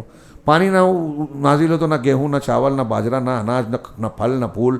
ہاں، پانی نہ ہو تو دریا سوکھ جائیں گے، مچھلیاں نہیں رہے گی۔ پانی نہ ہو تو کوئی جاندار زندہ نہیں رہے گا۔ اللہ نے ہر چیز کو پانی سے زندہ کیا، پانی سے ہر چیز کی زندگی جڑی ہوئی ہے۔ بہت سے بولتے ہیں کہ جانور ایسے ہوتے ہیں کہ جو ہوا کے بغیر جی لیتے ہیں، لیکن پانی کے بغیر شاید ہی کوئی ایک آدھ دو جانور مل جائے جو جی سکے۔ تو اللہ نے کہا اللہ جس نے آسمان سے پانی کو اتارا، فاخرج به من الثمرات رزقا لکم، تو اس سے پھلوں کو نکالا جو تمہارا رزق ہے، تمہارے روزی کے طور پر پھل تم کھاتے ہو، تم اس کا چھلکا تمہارے جانور کھاتے ہیں، ہاں اس سے غذا بھی ملتی، غذائیت بھی ملتی ہے، دوا بھی ملتی ہے، ہاں فلا تجعلوا للہ اندادا وانتم تعلمون، تو تم جانتے بوجھتے اللہ کو انداد نہ بناؤ۔ علامہ ابن کثیر کہتے ہیں کہ ان ساری چیزوں کا جو پیدا کرنے والا ہے، ان ساری چیزوں کو جس نے پیدا کیا، تم سے پہلے کے لوگوں کو، ہاں آسمانوں کو، زمین کو، ہاں جس نے زمین کو پیدا کیا، بارش برسا رہا ہے، پھل پیدا کر رہا ہے، جو ان ساری چیزوں کا خالق ہے، وہی اس بات کے لائق ہے کہ اس کی عبادت کی جائے۔ لا الہ الا اللہ، اسی لیے ہم کہتے ہیں کہ اللہ کے سوا کوئی لائق عبادت موجود ہے ہی نہیں۔ یہ اصول ثلاثہ کی اصل گفتگو کے آغاز میں پہلا حصہ، من ربک، تمہارا رب کون ہے؟ تو ہم کہیں گے اللہ۔ کیوں اللہ ہے؟ کس طرح اللہ کو تم نے پہچانا؟ تو شیخ نے کہا کہ اس کی آیتوں کے ذریعے سے اور اس کی مخلوقات کے ذریعے سے۔ آیت قرآنیہ بھی ہے اور بھی دوسری نشانیاں ہیں، اور مخلوقات میں ہر طرف اس کی بکھری ہوئی ہے، اور ہماری فطرت بھی کہتی ہے کہ توحید ہی ہے، ہمارا دل، ہماری عقل یہ کہتی ہے کہ اس کائنات کا ایک خالق ہونا چاہیے، رب ہے، اور وہ سوائے اللہ کے کوئی ہو ہی نہیں سکتا، کیونکہ ربوبیت کے لیے جو خصوصیات، جو قدرت، جو طاقت ہونی چاہیے، جتنی بھی مخلوقات کو ہم دیکھتے ہیں، چاہے وہ انبیاء، اولیاء اور فرشتے ہی کیوں نہ ہوں، ان کے اندر وہ صلاحیتیں موجود نہیں ہیں۔ جو آدمی یا جو ذات جس کام کی صلاحیت نہیں رکھتی، وہ کام کرنے والا نہیں ہو سکتا۔ اگر ہم کہیں گے کہ بہت سارے بندروں نے یا بلیوں نے مل کر ایک کمپیوٹر بنا دیا، یا میرا موبائل بگڑ گیا تھا، میں نے گھر کی بلی کو دیا تو سب بلیوں نے مل کے موبائل بنا دیا، تو آپ مانیں گے کیا؟ نہیں مانیں گے۔ کیوں؟ اس لیے کہ بلی یہ کام نہیں کر سکتی، اس کے اندر جو صلاحیت نہیں ہے وہ کام کرنے والی نہیں ہو سکتی۔ اب آسمانوں، زمینوں، پہاڑوں، سمندروں پر غور کیجئے، اور جن لوگوں کو عبادت کی جاتی ہے ان پر غور کیجئے۔ کیا ان میں سے کوئی بھی اللہ کے سوا ایسا ہے جو سمندر بنا سکے، سمندر کو کی موجوں کو تھام سکے، آسمان کو بنا سکے، اس کے نظام کو چلا سکے، سورج چاند ستاروں پر کنٹرول کر سکے، کسی انسان کو جو مر جائے اس کو زندہ کر سکے، کوئی بے اولاد ہے اس کو اولاد دے سکے؟ کوئی نہیں ہے۔ یہ کام کون کر سکتا ہے؟ سوائے اللہ کے کوئی نہیں۔ ایسی بہت سی خصوصیات اور بہت ساری دلیلیں ہیں جس کے ذریعے سے ہم رب کو پہچانتے ہیں۔ یہ معرفت رب بہت ضروری ہے۔ ابھی ایک پہلو جو یہاں بیان نہیں کیا گیا، میں نے شروع میں کہا کہ اللہ کی معرفت اس کے اسماء و صفات سے ہوتی ہے۔ قرآن میں اور حدیثوں میں جو بیان کیا گیا کہ اللہ کے یہ نام ہے، جب آپ اس کے معنی مفہوم پر غور کریں گے تو آپ اللہ کو پہچانیں گے، اور جتنا آپ اللہ کو پہچانیں گے اتنی آپ کی توحید مضبوط ہوگی، اتنا زیادہ آپ کا ایمان گہرا اور مضبوط سے مضبوط تر ہوگا۔ توحید اور ایمان جب مضبوط ہوگا تو جیسا کہ میں نے کہا آپ کی بندگی اور آپ کی زندگی کا مقصد اتنا زیادہ اونچا اور بلند ہوتا چلا جائے گا۔ آگے کے دو سوالات اس سے جڑے ہوئے ہیں اور ہمارے زندگی کے لازمی علم میں سے تعلق رکھتے ہیں۔